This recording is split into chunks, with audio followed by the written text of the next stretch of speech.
Welcome back to the Bourbon and BS podcast, everyone. This is episode 289. We've got, as you can see in front of us, if you're watching the video, we have quite the lineup here. And we've got a lot to tackle in the first hour here, Nate. Yeah, it's going to be a fun one. But we've done these before. You know, I'm trying to bring up my feed. Hopefully people are getting the alert. I, of course, run the Bourbon and BS page, don't get notification that on my it makes sense. It's cool. Yeah. But anyways, while we try to get that, maybe I'll get notified in the first hour at some point and people will join us as well. Anyways, we've got the sponsors. We appreciate Tinder Box at Easton in Columbus, Ohio. We've got the Gueguense from Foundation Cigars. That's our featured cigar tonight. The first hour is going to be mainly about our guest and the products on the table here. And that is going to be Barrell Craft Spirits. It's Barrell Bourbon. And we've got 4 different bottles to sample tonight. Looking forward to that. We also want to thank Altadis USA. We've got the Romeo by Romeo as a second cigar for part 2 tonight. And I also want to thank Cigar Company. The gold and silver are now available. Tinder Box at Easton and other places. You can always contact us at the show if you want to try some of those out. And we'd love to have you guys try all of those from, obviously, Cigar Company and Altadis USA and everything from Tinder Box at Easton if you don't have a local brick and mortar. Also want to say I've got the BS blue and black 3/4 sleeve on. Nate, you're sporting the hoodie for the first time of the fall, and you've got even the podcast shirt underneath that says pour one more, light up another. We'll figure this out together. So went with the red, white, and blue. I like that. Buyjack.com/bourbon and BS for any of the swag that ships directly to you. It's printed for you. It is completely done for you on there, and it's really easy to navigate that site and to purchase everything with either Apple Pay, PayPal, credit card, all that good stuff. So, and also all of you guys sponsoring us at patreon.com/bourbon and BS podcast. We thank you. And if anyone wants to do that, check that out, as well as you can do a one-time contribution Venmo at Bourbon and BS. Nate, we got to get this thing rolling since we're a little bit behind, and we got special guest. Yes. Without further ado, we have Lindsay Gulics from it just says Barrell. It's Barrell Craft Spirits, correct? Yes, Barrell Craft Spirits. Just would I didn't want to take up the whole thing. I get it. That's understandable. We haven't seen you in about a year or so. You're back on. You said you're based out of New Jersey area, so you're at least on the same time zone as us. And a quick reintroduction, if you don't mind, for the audience of who you are, what you do with Barrell Craft Spirits. Go. Sure. My name is Lindsay Gulics, and I am the regional manager for the Northeast for Barrell. So I cover states from Maine down to New Jersey. Okay. A few control states in there like Ohio, and then some open states like Massachusetts, Connecticut, Rhode Island, New York, New Jersey. Very cool. Very cool. Well, it's a pleasure having you back on. We've got many, many bottles here. So just a rundown for those at home. Lots of whiskey.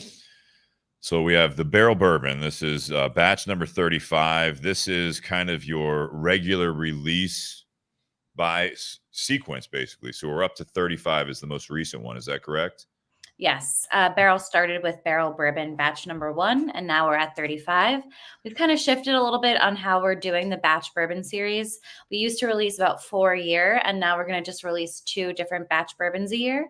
And they're going to be, all the bourbon batches are blended to be different flavor profile wise, but we're going to make them smaller so that they're truly allocated whiskeys. Okay. So I think this batch 35 was maybe the last batch that's a little bit larger in size, around 4,000 to 5,000 cases. And then moving forward, there'll be around 2,000 or so cases. Okay. And what's the reason for that? You said just so it's more allocated?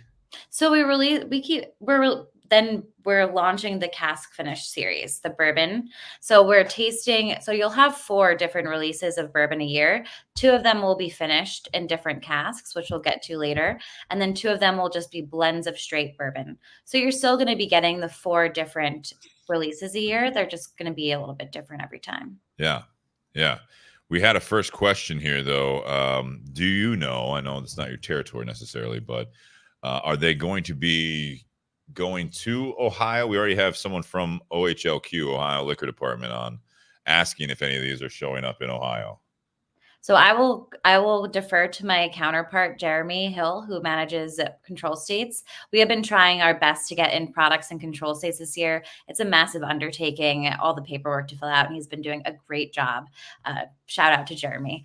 But I will have to ask him if we're getting them, but I'm assuming that we're going to offer some to Ohio for sure. Okay, wonderful. I mean, we see the products more here in Ohio, but not as much the like the limited stuff, right? Yeah, we've got like the core products, but yeah, the limited stuff that you guys do is stuff. Yeah, we don't see any of that. I thought I saw this one, not 35 necessarily, but I thought I saw the batches here in Ohio. No, yeah, I think the batches are in Ohio, because then you have those. You have like Dovetail, Seagrass. Yep. What was it? Vantage. Vantage was one. Yeah. In different states, you can offer like a one-time buy or a limited time release, so that we'll offer a limited time release or a one-time buy of one of the allocated items. Okay. So if Ann Dimick is listening out there still, which I feel like she already followed it up with another question. Any planned price increases with that new strategy? Ooh. No, we are very sensitive to the market right now. We definitely don't want to plan any price increases in the next year or so with our core lineup. We would love everything to be like line price. So our bourbon batches, the cask finish series, Dovetail, Seagrass, Vantage, all kind of the same price on the shelf. And then we are releasing Barrell Foundation bourbon in a few test markets, and then nationally in January of 2024. That'd be tough to do.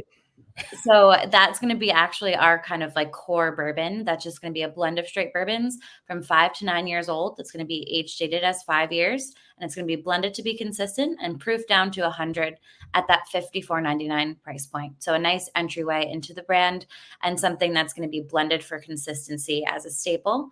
And then you'll have your batch bourbon, your cask finish series, your Dovetail Seagrass Vantage at that $84.99 price point. Okay.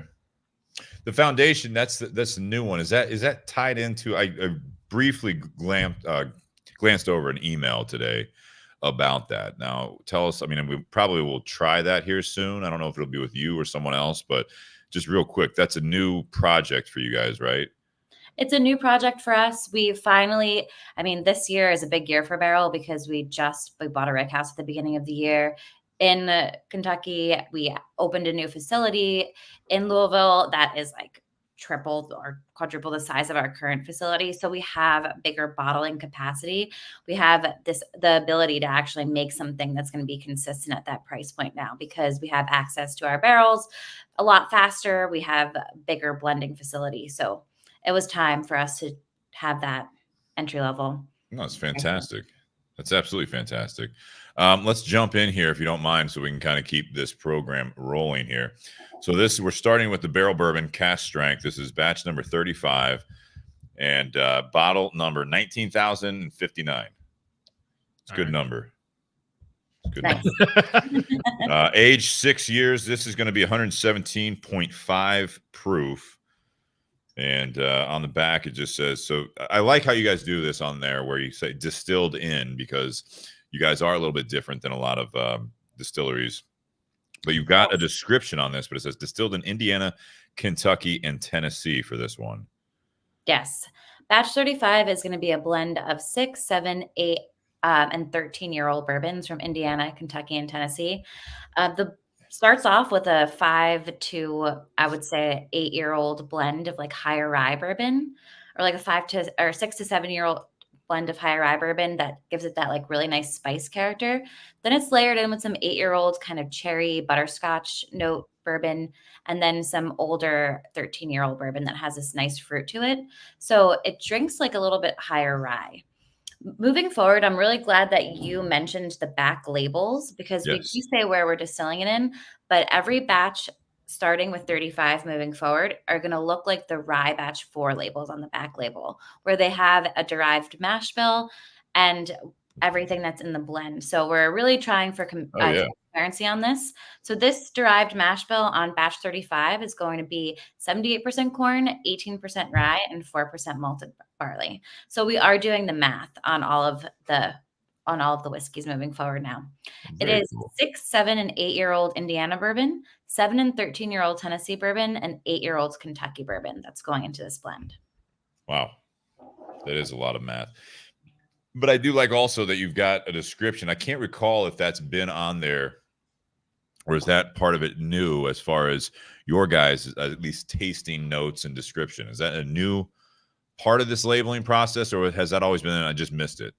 Nope, it's a new part of the labeling process. We kind of teased it out with 35, and I've been workshopping how to make the labels a little bit more transparent. So 35 has a little description on it, and then 36 in the rye batch 4 will have a little description plus the derived mash bill and the blend components on it as well. So someone can take off 35 from the shelf, take off 36 from the shelf, and deduce whether they would prefer one or the other one. Yeah. But once it's gone, correct? Once it's gone, it's gone. They're all different in flavor profile too. Yeah. I think the batches just keep getting better, although I still like batch 29. That's my favorite batch. Why did you like 29 so much? It was in the summertime. I just remember it being like hot in the summer, and I was like tasting cask strength whiskey and tasting bourbon.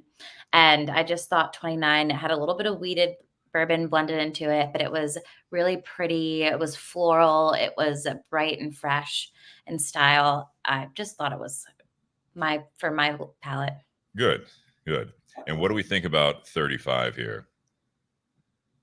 Personally, for me, I like this one compared to 34, which was a little bit more nutty, more oily. It had this like 8-year-old kind of nut forward bourbon blended into it. This is a little higher rye, which I appreciate because I do like rye more than I like bourbon, but I do like high rye bourbons a lot. There's a lot of that like spice up front on the nose. Yes, there is. Like white pepper, like cracked white pepper. Yeah. This is actually great for this time of the year also, as you were saying, I think, before we went on the air. I think all the stuff we're going to taste tonight is perfect for this time of the year where there's like a slight crisp in the air. Yeah. I think this is very on the as Steve starts joking. Got it. It's fine. I think on the palate, like this is very, very bright. Like the brightness and kind of sharpness of it just hits right off the rip. And then there's this lingering tingling on the tongue from the spice that just sits there. And this is actually, it's been a while since I've had something that did this where it's like you feel it in the chest too. Yeah. What do you call that again? The Ohio embrace. There you go. Ohio embrace as opposed to Kentucky hug. It's also your first sip of cask strength whiskey tonight. So, or well, I don't know. I'm assuming that it is. But. It is actually. It's like the this first glass. Yes, yeah, we were not drinking cask strength before we got on the air here. No. You say bright. I mean, it's definitely. I'm trying to pick it out. You don't get any heavy sweetness. You don't know, but it's just bright. You get some sweetness from like fruit. A little bit of like cooked fruits to it. Yeah, but it's got like a spiced hot chocolate note, like a baking chocolate, but also like cinnamon and like a bittersweet chocolate, but that's like seasoned with like cinnamon and different spices. I feel. Yeah. Chocolate covered, not like milk chocolate. Chocolate covered, cinnamon, baked apple. All right. So you bake the apple. I don't know the process here. I don't think you bake it with the chocolate on. I think you have to add that after. I gotta get my thinking cap on for this one. It's not that difficult. No, to try and picture this. So you just like have cut up apples, right? And then I don't know, like you put you bake them, and then you get like the cinnamon around them, like cinnamon apple, and you cover it with chocolate. So I mean, wow, that sounds delicious and not too unhealthy as a snack. Like dipping an apple pie in chocolate. Sort of. It's kind of what I'm tasting right now. Apple pie, cinnamon on it, and then you just kind of do like a nice chocolate decorative, drizzle. a little chocolate drizzle on. A little shake back and forth. That'll make it look nice, right? I get that, but spicier. Spicier. Any Cool Whip on it? Not in this. Not in No, this. there's no creaminess to this one. No, I found that in the last one, it had this like in batch 34, it had this like creaminess to it. This one is definitely more high toned and bright. Like I get like a little bit of citrus even on the finish on this, like just like pithy citrus on the finish instead of like cooked baked fruit or like candied nuts. I'm getting like more brightness. It does. It has a very long finish. Yes, I will say that. Yes, it's. This will keep you warm for a little while at least. Yeah, it's been a while since I've had something that had a finish that lasted this gosh darn long. It really does. It just kind of lingers on there. But it's like the Cranberries song, "Linger." It's one of my favorites. It's everyone loves that song. Whether you admit it or not, everyone loves that song. It's great for like movies too. Like I think like rom-coms and stuff. You know what I mean? It's always a great one. But kind of like, anyways, see someone from across the room. I like it. This is great. I mean, the other batches so well. For us, I mean, I don't think we've had every batch. We've had several, but it's tough to remember. But I do like the transparency, like you're saying, and the fact you're adding more transparency. But for people that are trying these and they're new to barrel bourbon, when you see these, it's good to note what you already said there is that they're quite different. It's not like you're trying to, and I remember having a conversation, I believe it was with you, where it was like, you're trying to do things differently each time. So there are different expressions. It's not like you're necessarily perfecting something and trying to have a consistent product. There are per batch. It's a new it's something new.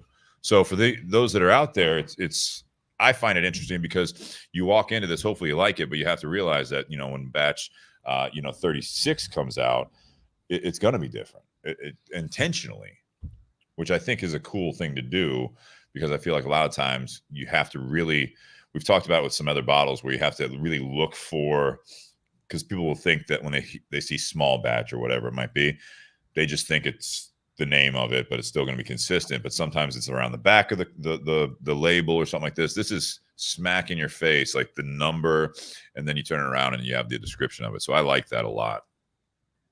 Me too. And it continually gives you something new to try. And if you do end up liking a batch, it's always worth buying a second bottle of it because you never know when it's going to be off the shelf. And then sometimes you'll find like little Easter eggs in stores that like they'll have a bottle of a really old batch and you're just like, oh my God, this hasn't been around for like 6 years. Let me buy this batch. So I've like found batches up to 7B and I haven't found something earlier than that yet, but I'm on the hunt for an earlier batch. Trying to think when the first time we had them on was back in 2020 around September. And I'm trying to think. It was 25 at the time that came out in September of 2020. Okay. And 26, I think, was launching too. Because that's when I started in October. We were taking 25 and 26 out. Okay. And remind me of some of the names. We've had some of the New Year's. Trip? Trip Simpson. He is our chief whiskey scientist. He's really the science behind all of the blending. Yeah. He drives the flavor bus, we say. But he comes from a Brown-Forman, studied yeast strains, like really technical, really smart guy. He was our very first guest from Barrell. Yeah. And then we did some Stellum ones as well. Mm-hmm. We were just talking about that the other week. But yeah, let's, you're empty there. Should we move on to the next bottle? Yeah. So you suggested we do the Tale of Two Islands? Yes, I would suggest the Tale of Two Islands, even though it is the second release of the Cask Finish series that just released in October this year. But the Amburana is just really intense. So I would do this one first, and then we can do the Amburana, and then we can go do the rye. All right. And just a summary. So these two new finished bottles. Yeah, put this in the background here. Oh, look at the little fella. What they look like?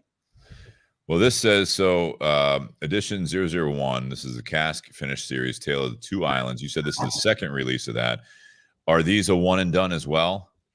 So we put the edition number on them. We don't want to make any promises that they're going to be the only time we're going to do an Amburana finish or a Tale of Two Island finishes. But maybe in a few years we'll revisit the finish and put an edition 2 on the label. But right now we're starting this and we want them to be just different finishes of bourbon. We're like testing out different types of oak, different types of cask finishing. And it's a way for us to kind of do something in the scale of a bourbon batch, but in a finished product that is actually bourbon. So what we're drinking is really, we came out with 2 to kind of like launch the series. One, which is Amburana, is going to be a finish that you're seeing other people doing. So it's kind of like, I think Rare Character has one. A bunch of other brands have had Amburana finishes. But the one we're tasting now, the Tale of Two Islands, is exclusively barrel finish, because a Tale of Two Islands was a really special rum that we did back in 2017, I think. It was a blend of high proof Jamaican rum that was like 9-year-old and bottled at cask strength. And it was like really high proof. And we put that rum in a Islay single malt Scotch cask. So it was a peated Scotch finish. And it was a rum that was finished in peated Scotch. So it had this really intense palate. We only made like, I don't know, a couple of thousand bottles of that. And we were going to try to do that again, but we decided we wanted to finish bourbon in those barrels instead of doing that rum blend again. And the result is just incredible. Like I love this one so much. Yeah, this is definitely different from the very different batch 35. One similarity though, holy cow, that tongue tingle and finish just goes on and on. Yeah. Yes, this is a blend of 5 to 9-year-old bourbon from Indiana and Maryland that we are putting in a Jamaican rum barrel that was finished in a single malt Scotch barrel. So it is a bourbon finished in a rum barrel that was finished in a Scotch barrel. That probably was a bourbon barrel to begin with. You never know, right? Yeah, chances are. Right. So what's the process there as far as is there a sequence, I assume, right? I mean, like you do one and then the next one, right? So there's 2 finishings. Is that correct? Well, I mean, we had those barrels from that project. Okay, got it. Tale of Two Island project that we did. And we didn't know what we were going to do with them. And we decided to put the bourbon in it this year to do a project. We didn't know what was going to happen. I don't think they even had the idea of like doing the cask finish series at that point when we started that project. So I want to make sure I understand this. The barrel that this was finished in, we need a whiteboard right here, is what it is, the Scotch barrel that the rum was finished in. It's that barrel. Okay. Yes. But it had a rum in it. Yeah, it had rum in it before. But yes, it's not finished. Scotch was in it, then you guys got it. You did rum in it. Yeah. Yeah. And then now, years later, you're putting bourbon in it. Yeah. So it wasn't finished in a rum. Lived in the barrel for the longest amount of time, probably at that point. Like I would say that we got the Scotch barrels and then put the rum in the barrels, and they lived in those barrels for just like a brief moment of their lives. And then we put the bourbon in it for just like a brief moment of its life. But the Scotch probably lived in those barrels the longest amount of time. Got it. And I feel like you kind of get that on the nose. It's got this like brininess to it. I definitely get a little bit more fruit on the nose with this one. And I think it's because of the sweetness from that rum. Like I can, like it doesn't, the nose doesn't come across like a heavy Jamaican rum, which, is industrial, tends to be a little on the sweeter side. Yeah. Because this is a bourbon finished in it, it comes across more like an agricole rum where it's really bright and clean. You learned that from the show, didn't you? From Miguel. Miguel, yeah. Yeah. Your retention level is ridiculous. Oh, you should see me in the shop. Oh, I'd rather not. I'm just kidding. I don't need to know everything about wine. I'll still sell the ever-loving shit out of it. So it's interesting, with the fact that you've got rum on your mind when you obviously the way this is described, right? But a blind taste testing with this, it doesn't necessarily.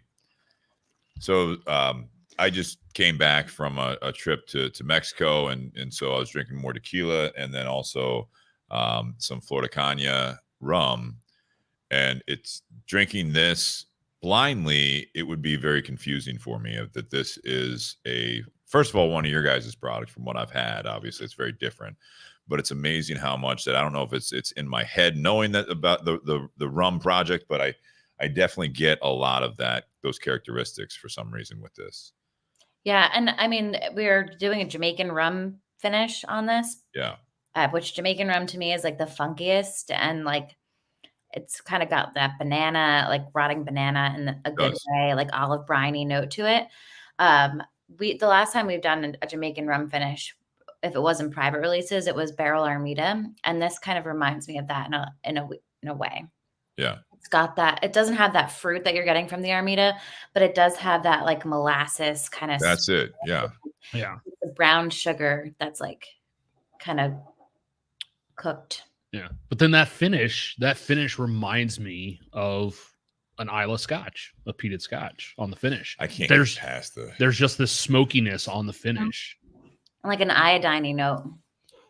I've never drank iodine, not to my knowledge. Who knows? It's in my pills, but you know, it's like a minerality to it almost. It's yeah. Like non-fruit component, non-spice component. But yeah, this is very much it's interesting to me. I think it's rum dominant for sure, the characteristics. This would be something that I would not be surprised. Again, over ice, that's usually like when I drink like that Florida Connie or whatever, like I was having, I was just on the rocks. And so that's kind of where my head's at right now. Not just because I'd love to be back down in Mexico, but because that was something that this one definitely brings out, that flavor. The name is obviously very fitting. Tale of Two Islands is just really cool with the story, but even with rum, you think of the islands, right? That's what I immediately gravitate towards when I think of the islands, is like the Caribbean or whatever, you know? So this is nice. Yeah, it is. And I think my favorite part of this whiskey is the texture and the weight to it, because compared to the last one, I like our batches of bourbon, but sometimes I feel like they lack that like weight and texture they're getting from like a finished whiskey, because it's being put into another barrel and it's like pulling the flavor from that barrel. This one feels weighty and oily to me. I was going to say like kind of like a silky type of a syrup almost. Yeah. Yeah. All right. We moving on here, I feel like. So, yeah. Question before we do, because I still had a little, you did have some in your glass. What's the batch here? What are we looking at as far as where is this available? So we released about, it should be available in almost definitely all the open markets in the country. Yep. And we're trying to get into some control states as well. But we released, I think, 14,000 bottles of it. So about 2,400 cases. Okay. Into the market. So a decent amount. Yeah. Yeah. So you should. Like one of our vatting tanks worth of stuff. Now, can they order from you guys if they're not in a controlled state? Yes. We're available at barrelbourbon.com. You can order online, and you'll see what states you can ship to and ship from. Yeah. Yeah. Yeah. That's the best way for most of you out there. Because I know, again, you guys, since we first met you guys, it's been more and more, you know, availability, and it's been a lot of different areas, but including Ohio. But it is something that if you are able to order it from you, that's probably one of your first options, because a lot of like I was in Chicago not too long ago, and you know, I was in the Benny's in Naperville, and I sent him a video of the Barrell bourbon, and I mean, it was, I don't know, at least a dozen different bottles, right? I mean, they had a lot of barrel picks, and then you had their most recent they had the New Year's, you had, you know, it's like all your four staples, right? You know, the Dovetail and such, Vantage. But I mean, it was just like this whole lineup. I'd never seen it before. But then I went to another liquor store, you know, down the street, smaller one, and they had they didn't have any. So, I mean, I think going to the website would be a good, you know, my first advice to anyone, that if you wanted to try anything that we're going over tonight, go to the website and see if they have some in stock, just so you can at least secure it. And then if you like it, obviously check around you at the liquor stores and see if they've got any. Would you agree, or would you rather them go to liquor store first? It doesn't matter. It doesn't matter, because on our website, we work with local liquor stores in each particular region to fulfill orders. Oh, there you go. So, I mean, we don't ship. I mean, there's a ton of laws in different states. So we are compliant by having retail partners. Okay. I didn't know how that worked. Yep. Really amazing that we can do that now too. So, the next one. Yes, this is the one you keep saying. It's a lot, basically. It's a lot in a good way, though, I think. This reminds me of fall. It just is fall. This is I think fall. I think it was nice to start with the Tale of Two Islands too, because that's definitely something that tastes like bourbon, like very much so. Maybe like a rum finished bourbon. Yeah. This is 100% like something else, like Amburana. So the first time I learned what Amburana was, we had a cachaça class back in 2016 when I worked at the William Vale, and we tasted through cachaça, and they were finished in this Brazilian oak called Amburana. And the cachaça was like super cinnamon forward. It was like a little bit richer in style, almost had like a sweetness to it. And that's the type of oak that Amburana is for this. So we are blending Kentucky and Indiana bourbon from 5 to 9 years old together. I'm resting some, not all, in the Amburana. We rest it in the Amburana, and then we blend in some unfinished bourbon into the blend so it's not overpowering. But this has been flying off the shelves in New York and New Jersey. It has just been. I can see why. This is great. Yeah. Holy shit. Yeah. It is pumpkin spice for sure. It is a deconstructed pumpkin spice latte without the actual pumpkin. It reminds me of like churros or like those apple cider donuts that are just like dusted with cinnamon sugar.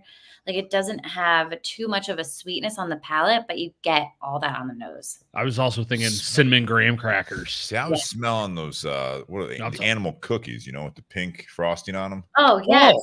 That's what I'm smelling now. I'm talking about the taste. Holy shit. I haven't gotten there yet. You're in for a treat. Holy cow.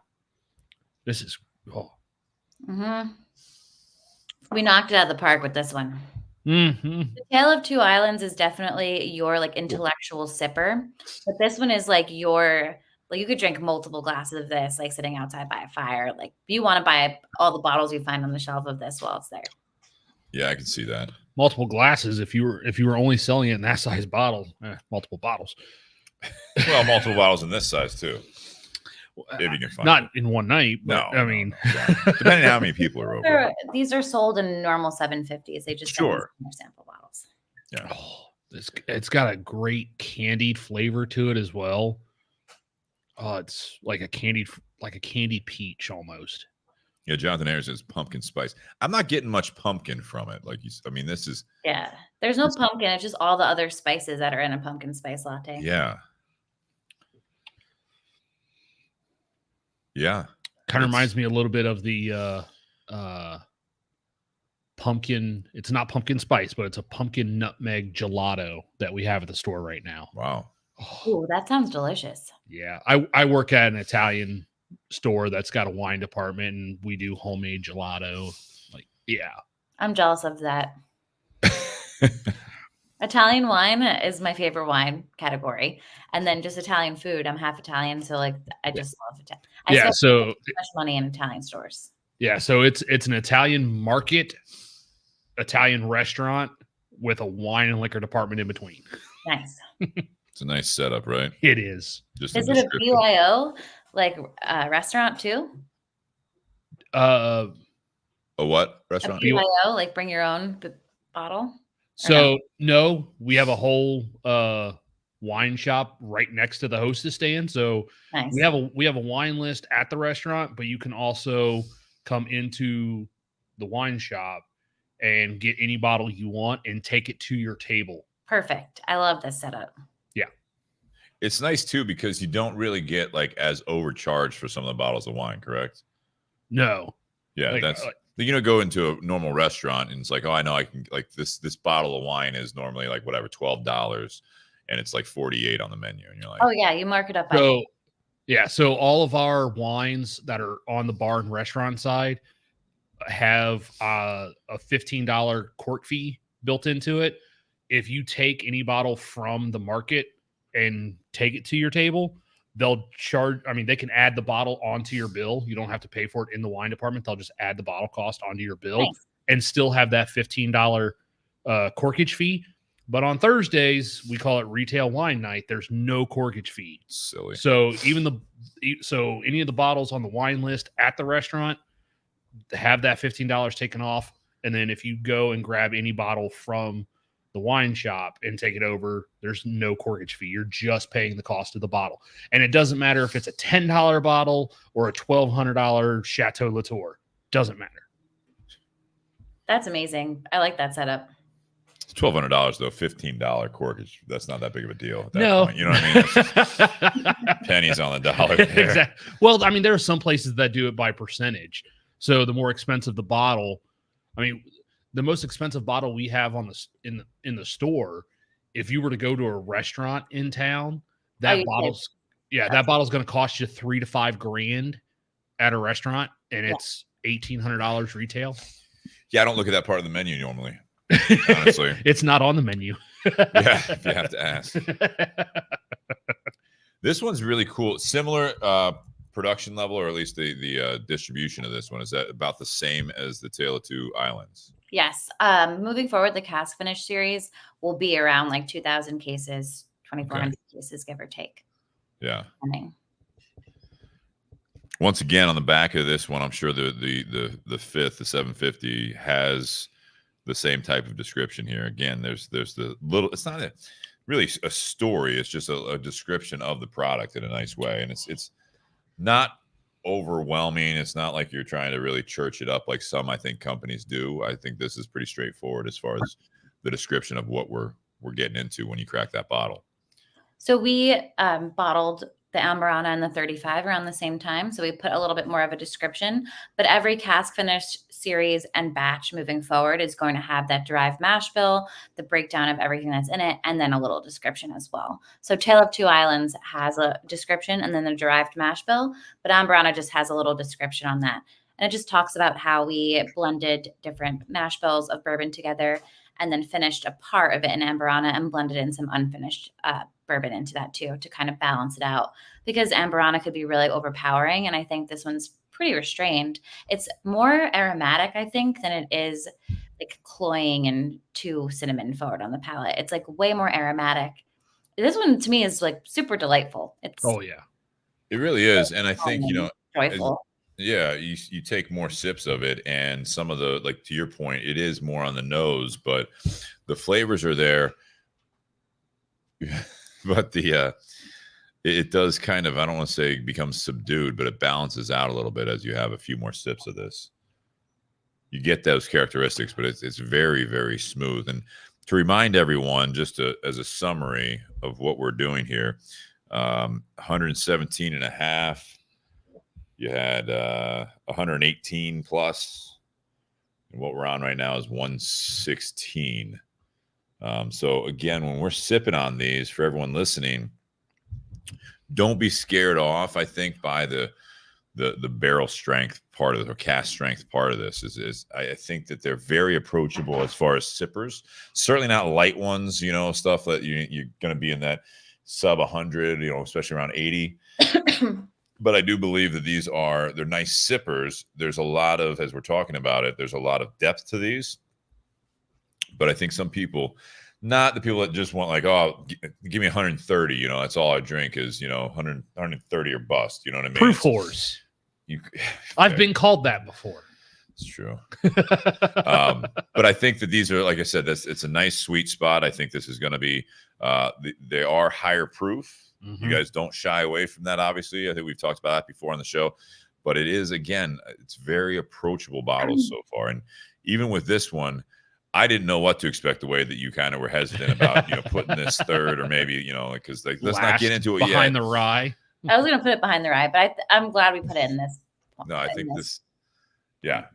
I don't know what I was expecting, the way that she was describing it. I was kind of like, I don't know if I'm going to like this. It's kind of like she gives warnings about this bottle. Like there should be like you had that hazmat bottle, you know what I mean? Oh, yeah. It's like, just be prepared when you try this. I used to have a bottle that was a single barrel from a local distillery that was 142 proof. Yeah, that was hazmat. That was great though. It was good. But this one it's just the food flavors on this one. It's just insane. Yeah. When you were talking about, this one, possibly going last, I thought it was going to be either this big caramel bomb up front or just a spice bomb on the palate, just absolutely wreck your palate type of. But no, it's just got a lot of different flavors going on to it. It's a very complex whiskey. There's so much going on. Yeah. So much going on. And I feel like if we tasted this before the Tale of Two Islands, a lot of the nuances of that whiskey would be lost because there's so much spice in this that like I don't think you would have tasted that like earthy minerality that you're getting from the Tale of Two Islands that I really like. I think this one would have kind of destroyed that if we did that. I can see that's a fair point. I mean, I can definitely see that. I wouldn't lead with this one. It's delicious, though. Oh gosh, yes. I feel like nothing will taste good after this because everyone's like, "Oh, it tastes like deliciousness of fall." But I think they both stand on their own as entirely different things, and I'm really excited to see where the cask finish series goes because there'll be 2 releases moving forward every year, one in the spring, one in the fall, and they'll be entirely different. And they're going to be really exciting releases, probably my favorite releases of the year with these. And how often are you doing these? 2 times a year. So one in the spring and one in the fall. So you'll get 2 more next year. And Dimmick, if you're still listening, whatever powers you have, get this into Ohio and get them all in. But yeah, that one for sure. I want it. They can share with you my contact information after, and I can connect with our team. Perfect. Let's move on. We had a black cat just look in the garage here. That's fitting for October. Not as creepy as one of the noises I heard while we were doing. Sounded like there was an animal getting attacked out there. That could be. There was one black cat in the neighborhood. Now I think there's 5. So I think it was like a family now of feral black cats. Yeah, feral cats are, man, those things will absolutely wreck an ecosystem. Well, they're taking care of mice though, at least, right? Bingo. Well, unfortunately, the ones around my neighborhood keep trying to kill all the seed birds in my neighborhood on my bird feeder. Like, I don't care if they go after the pigeons, but quit going after the cardinals, the chickadees. Pretty sure these are haunted cats because I only see them at night at this point. Like every time I drive home from the shop or whatever. And then now, like I said, there was one that I'd see on my Ring camera. And now I was coming down the street in my car and I was like, what is that? And there was like 3 in the street, 2 on the side. I'm like, well, now they're multiplying. Well, they do that. It was right before Halloween. You think there's coincidence or is there something there? Coincidence. You hope. You hope, right? You hope. All right, on to the terrifying, like Pet Cemetery dream the other night. Like, so I don't want to go into that. I did. I like about pets coming back to life, like creepy. So don't mention. Well, we can switch gears for a moment before we get into the rye if we want to talk about Pet Cemetery, black cats that could be haunted. When you have a bad dream like that, do you have to like keep yourself awake because if you fall asleep again too early, you go right back into that dream? Or I don't. I go right back into that dream. I can't even help it. It just happens. Yeah. You guys go back in. Yeah, like if I'll wake myself up and I'm like, fuck. And then I'll go back to sleep and I go right back into it. So I wake What if you're like Inception? Like it's a dream within a dream. So when you think you're awake, you're actually still dreaming. I've actually never watched that movie all the way. That's a great movie. It's a dream within a dream within a dream. I've heard. But yeah, I have to sit there. I have to sit there and like, I have to sit there and like actually wake up, look at my phone, like spend 10 minutes killing time. Stop crying first. Well, that's that's the reason for the tissues.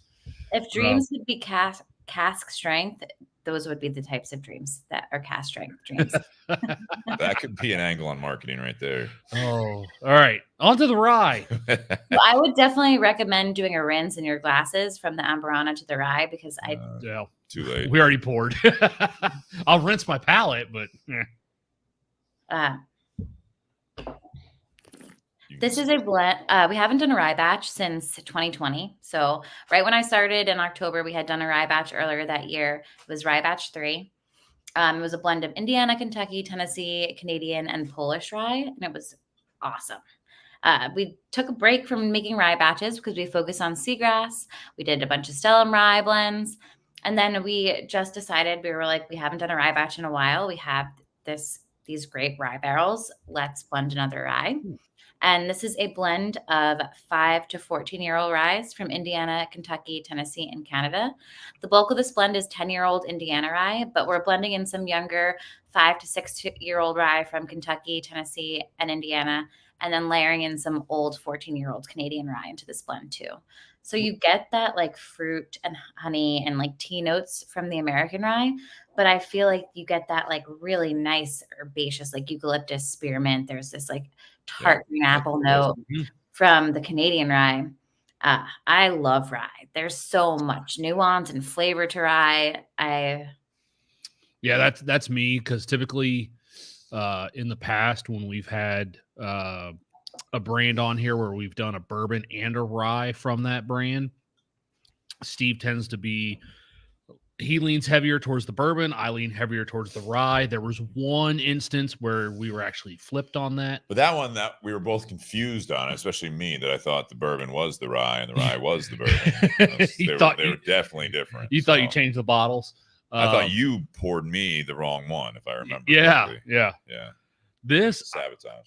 I gotta tell you, having gone through the first three and then going to the rye, knowing what I know of Barrell, as many different batches as we've had, many different products we've had from you guys, that is not what I was expecting. The rye. This is not what I was expecting. I was expecting something that was just going to absolutely, high five me in the face with a 2x4. Like just that spearmint, man. But it like nailed that. But it's a little bit lighter on the palate than what I was expecting. Still has a really long finish, but it's not this really thick, bold, heavy, just sit on your tongue type of rye, which some ryes, tend to be that way. But no, it actually starts out, I think, kind of light and bright, and then you get all those really bright flavors that you mentioned, and then you get this nice spice that just kind of hangs there, but it's the spice that's on the palate that stays isn't as strong as the spice on like the batch 35 of the bourbon, I don't think. And it's more of like this green herb, herbal spice. It's like eucalyptus, spearmint, like you said. Yeah. I don't know if I've ever had anything like this. Like, I mean, I'm not trying to this doesn't necessarily just taste like a stick of, spearmint gum or anything like that. But I mean, it's there, and it's, to your point, not what I expected at all, but I'm not disappointed in it. Oh, no.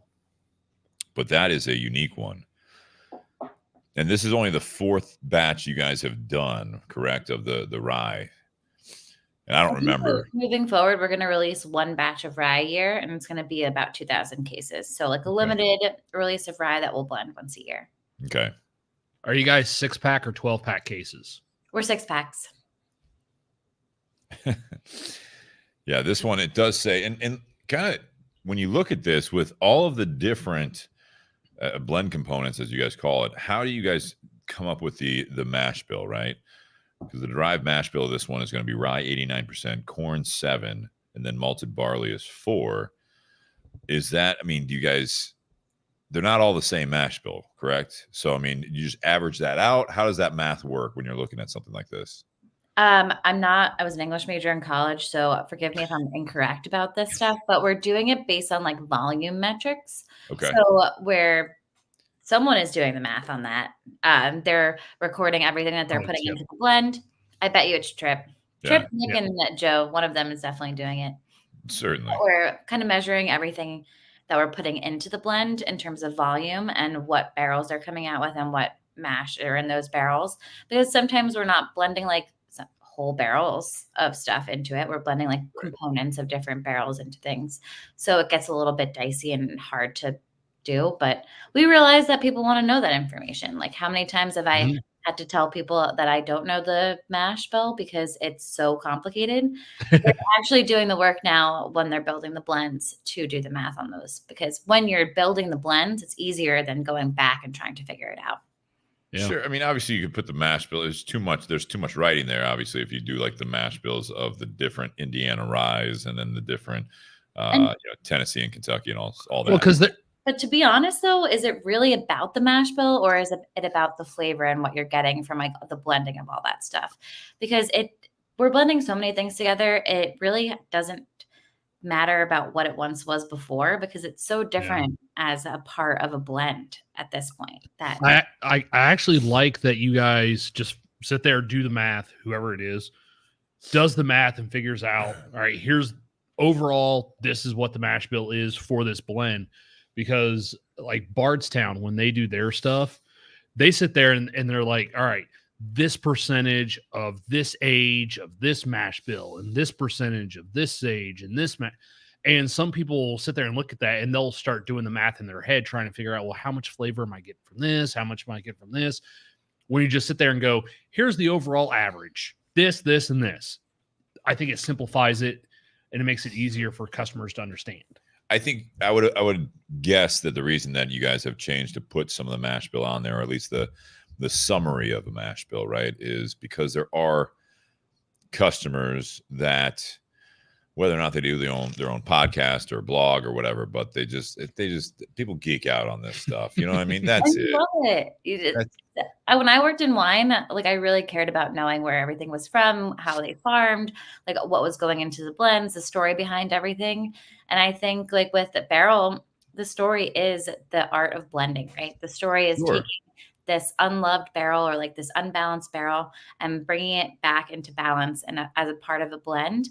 And it's a really sustainable way to exist in this industry too, because people are making more distillate and they're putting it out there, but like we're taking distillate that's already made and blending it into something that's phenomenal. And the stuff that coming from wine into whiskey, I was like, oh no, but I love Barrell. It consistently. Is that how you did the job interview, by the way? No, okay.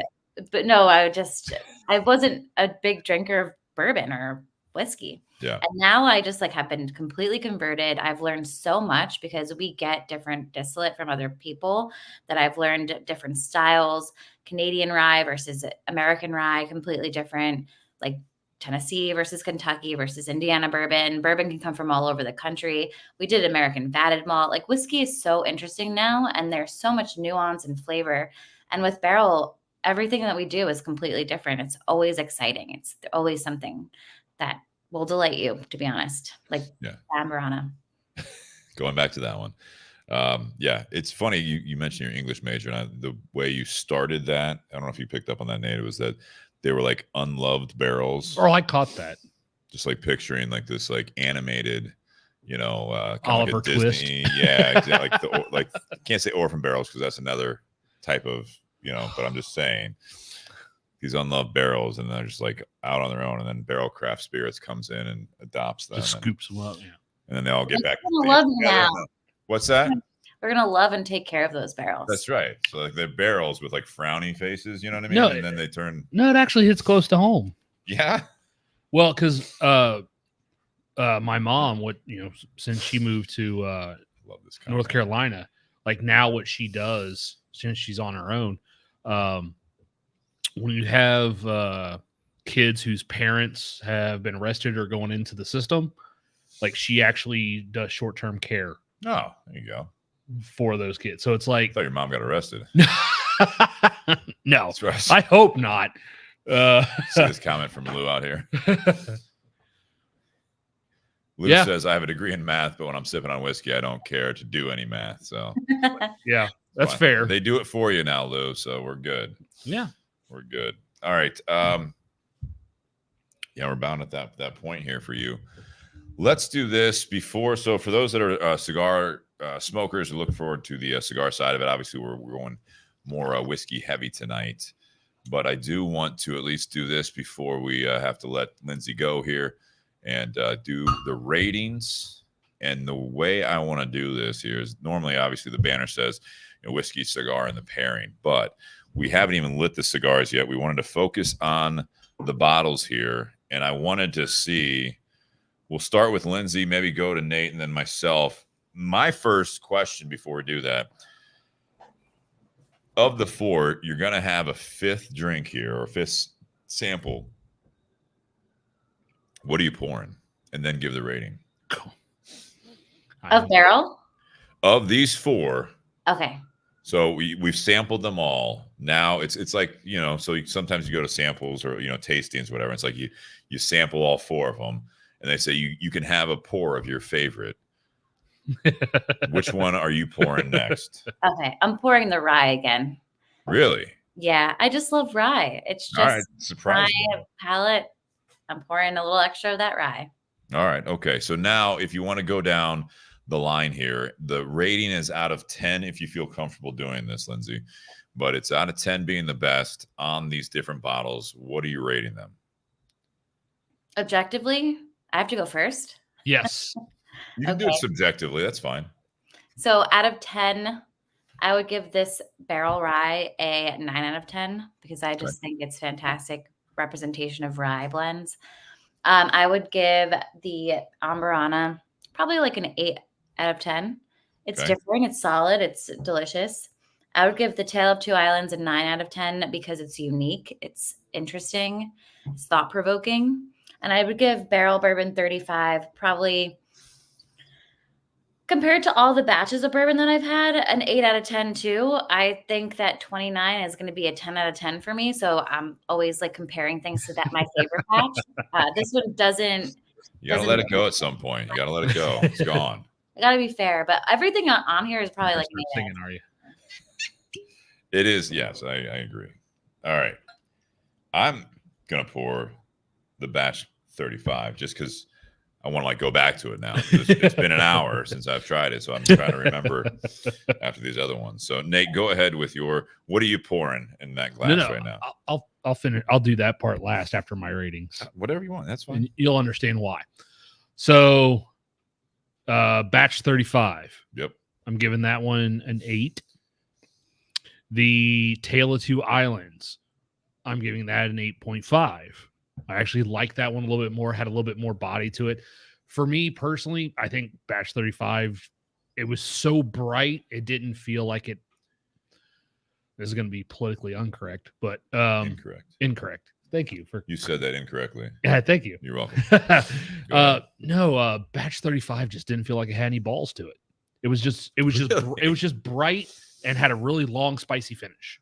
I mean, compared to the other things that we tasted tonight, that's why. Yes. Well, but I thought that when I had my very first sip of it too, maybe that was compared to other stuff I drank, compared to your guys' other products. But so 8 on batch 35, 8.5 on Tale of Two Islands. The rye, I'm going to give the rye a 9. I get a lot of people that do come into the liquor department of our store, and they're scared of ryes because most of the ryes that they've had before are just too in your face, too spicy. Yep. This is one of those that even though it's barrel proof, I would put in like that smoother, lighter profile type of rye whiskey. It's not going to just blast you in the face with spice. I think this one kind of hits you with so much spice because of the proof. I think if the rye was at the same proof as other ryes on the shelves here in Ohio, it would definitely be one of those lighter, more approachable ryes, but I absolutely still love the flavor. And then what am I pouring last? I'm pouring the bourbon finish in the Amburana. I knew you would. That's a fucking 10. You saved me just a sip of it. That's a 10. Holy shit, that is phenomenal. It's very aggressive. Like that was just absolutely fantastic. That's a 10 for me. That is so we had a comment when we were talking about that bottle from one of our listeners, says sounds like I need to find a bottle, and I went, well, if you find one, grab me one. There you go. Because I mean, if I don't know what MSRP would be on a full size bottle of this, but I'm if it's $100, I don't care. I'm paying for it. I'm buying MSRP, especially in control states where it's controlled, it should be $84.99. That's what we suggest. But I mean, in open markets, sometimes. Yeah. If this comes to Ohio, I'm buying one. And it'll be the manufacturer price, pretty much, right? Yeah. Now, what I'm going to be pissed about is, since unfortunately the store I work at, for some reason, given our clientele, we don't have any Barrell Craft products. So I feel as though you should take some samples into them. Unfortunately, I don't get to make the decision of what we carry. But goddamn, if this comes to Ohio, I want us to get it because I want a freaking bottle, and I'd rather get it from the store I work at than have to go to some other agency. Lindsay, I haven't seen him. I have not seen him this excited about a bottle. Yeah, I'm so excited. Yeah, well, not as excited as Nate. So, did you rate? You rated them all, right? We're good. 8, 8.5, 9, 10. Wow. I like that you gave the rye a 9 because I feel like rye has hurt so many people before, and me included. Oh, I love rye. It really has broke my heart before, but like when a rye is good, it is exceptional. And I think like my nickname for the show is the Rye Guy because I tend, like I said earlier, the times where we've done like your guys' stuff where we've done a bourbon and a rye side by side, I tend to like the rye more than the bourbon. Steve likes the bourbon more than the rye. So yeah, people just save me a nip of that at least. Oh, trickle. All right. I just didn't know you were really Cold excited trickle? about it. Yeah. So for me, the batch 35, I did pour another one, but that wasn't just necessarily because that was my favorite. I honestly just wanted to, before we got to the ratings, try it again. Going back to this, it is interesting to me because this is a solid bottle in my opinion. Absolutely. This one, it's tough, to your guys' points. It is tough to match up to the uniqueness of the other three on the table. This is a great nightcap bourbon. It's got the proof, so you're going to have a little bit of the feeling that you're drinking a glass of bourbon at the end of the day, right? But it's not necessarily, one that I'm going to have several glasses of. But it's not because I don't like it. I'm going to give this bottle, I'm going to give it an 8 only because, what's the price of this now? This is 84 as well? Mm-hmm. $84.99. So you guys you come in a little bit on the higher end of everyday pricing. It's not necessarily, I would buy, one of these. And if I saw it again and I was out, and you haven't done the 36 yet, I might buy another one. It's not one that I'm going to sip on and be like, holy shit, I got to go back to the store and see what else they have as far as this goes. It's a great bottle. It's a great everyday, because you haven't gotten to that point. And the Stellums are a little bit more your everyday products, you know what I mean, as far as consistency. But this is one that I'm not disappointed. If this is one, like I said, not saying you guys priced it too high, but if this was one of those bottles that was coming in and it was 50, even $60, yes, I'm going to keep this stocked on my bar as long as I can. But it's not necessarily a case buy for me. It's more of a buy a bottle. If it's still around, I will buy another bottle, but it's not like I'm dying to have more. So I'll give it an 8 on that one. I'm with you guys on that. Well, and it's you get Foundation bourbon because you'll be able to buy multiple of those because they're 55. And that's going to be a regular release, right? Yep. Yeah. Sorry to interrupt you. No, you're fine. You're fine. I was going to take another sip anyway. So, but no, it's a good bottle of bourbon. That's what it is. Then we move on. We've never had a bad one from them. No, we haven't. The Tale of Two Islands.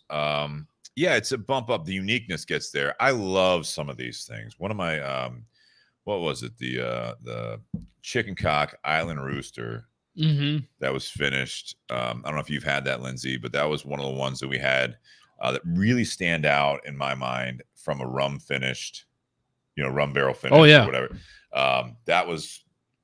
I really enjoy those bottles. I really do, and I think. Not to get into price too much, the difference is that you got this bottle that you guys have coming in at $84.99. That one's at $200. $250, I think. $250. So I mean, so the uniqueness of that, I'm a rum guy as well. I enjoy it. Like I said, that's one of the things I just on the rocks usually. I don't necessarily, there are sipper ones, but like the kind of everyday, like that Florida Cognac, whatever I had, I think it's a 7-year down there. And it was a great, just a couple ice cubes. And that really stood out. I know a bottle of rum on the shelf I should get for you. But I mean, this is like it's a lighter one. It is. It's very much the clean. Yeah, the Scotch part of it. You guys both got it. I didn't get past the Jamaica side of it. I hit the first island and the second one. I'm like, well, I'm gonna stick right here, guys. I'm gonna stick right here. So I'll give that one 8.5. I'm gonna go to the the tail. This is the one finishing Amburana. And then this one, Yeah, that one was really, it was a treat. This is very unique bottle. I'm going to say dessert. With this one, yeah, I'd go 9.25 on this one. Nice. I really like this. If Jonathan Herring was watching us instead of the Braves get their ass kicked. Yeah, we're competing with the MLB playoffs. But drink. That one, I mean, I'm not as excited as you, Nate. I really did enjoy that. It is a treat because I've never had anything like it. The rye... So I do like this one. Surprised me a lot. The spearmint for me it's delightful, but it was a little bit much for me. So, but and not like a turn away bottle by any means. So I'm like an 8.5 on the rye because I do really like it. But it's tough to rate 4 so different bottles in the same episode. We've never done it before like this, I don't believe. And it's such a unique kind of lineup here that they're so different, and yet they're all coming from the same company, which is really cool. And that's what I like about the Barrell, Barrell Bourbon, the whole Barrell Craft Spirits, is that it is such a unique project from the ground up, and you guys are still doing a lot of that. So if I had to pick one, instead of just going back to the bourbon though, it'd be a toss-up between the two cask finish series. That'd be a tough one to go from the Island one and the Aberana one. That's tough. That's a toss-up. One of both. Well, I'm saying if I was at a tasting, so if Nate and I was at a tasting, he'd probably get another pour, like you said, of your favorite. The one finished in Amberana. Yes. Believe it or not, even though this is a whiskey podcast, we actually have had cachaça on an episode. Yes, nice. We have. And it was aged in an Amberana cask. Yeah. And since if I was sitting at the table, just because I can't make up my mind, if I was sitting at the table with Nate at a tasting, I'd be like, all right, I'll get the Tale of Two Islands. Because I'd sit there and go, I'm absolutely grabbing this. And you're like, I'll take the other one then. Yeah, exactly. It's toss-up. And to be honest, I don't know what the cigar that you're smoking is like, but I feel like if you're going to do a cigar pairing, the Tale of Two Islands and the Amberana would be really interesting pairing with cigars. I would agree with that. And I purposely picked we both favor Nicaraguan tobacco, and with the El Gueguense, it's all Nicaraguan, and it's a straight medium-bodied cigar with good flavor, and that's why I picked it, not knowing, necessarily how we would do this tonight, but, after we let you go here, we'll light up, and I think it'll go with pretty much all of these. I've never smoked this. You're in for a treat. I bet. Foundation Cigars coming out of the Aganorsa Leaf factory, so you'll be fine. Anything else we need to know going forward here? What's next? We know we have the Foundation, right? You said which is oddly enough so Barrell is coming out with Foundation Bourbon, which is going to be an entry-level Barrell Craft Spirits bourbon that will be in the core lineup. So you'll always have Foundation available. It'll be at $54.99 MSRP, down to 100 proof, blended for consistency. So you'll have Barrell Foundation, Vantage, Seagrass, and Dovetail as your ongoing releases. You'll have 2 different bourbon batches that get released a year, probably one in the spring, one in the fall. 2 different cask finish bourbons, one in the spring, one in the fall, with completely different finishes than Amberana and Tale of Two Islands. And then 1 of our Barrell Rye release. And then every year we'll release a New Year bourbon at the end of the year. And probably 1 gray and 1 gold label. But those are the big dogs, right? Those are the big dogs, but we actually took someone mentioned price increases this year. We're actually going to take a price decrease on the gray and the gold label because we want to make the whiskeys more accessible to the consumer. And you mentioned that $250 price point is like a bit high. And so the gray labels are going to come in at hopefully $179.99 MSRP on the shelf. Wow. And the gold labels will come in at probably, I would say, like around 300 or so on the shelf. They were up to $499 or something like that. I've seen them for. Is that right? $249 and $499 were like what they were before. That's what I thought. Had you not know? You didn't know about those? No. Yeah, those are a thing. Those are a thing. Yeah, so next year when we release that, we can come on again and talk about those releases because they're fun to taste. For sure. They are. If we would be honored if you guys chose to send us a few samples. I'm assuming they're going to be a 200 mil on those. But I don't know. They may skimp down to a 50. Yeah. The New Year's, I will say also before like we let you go here, is that the New Year's we've always wanted to do. I don't think we really featured it on the show, have we? The New Year's bottle. No, yeah, that is. We did the smaller one, right? No, we've had a couple. I think we've had 2. Well, you guys have sent New us Year's. some, yeah. Just as a thank you and everything like that. And the 2 that we've had are just tremendous. Yeah, we always do that. Our episode that was around New Year's.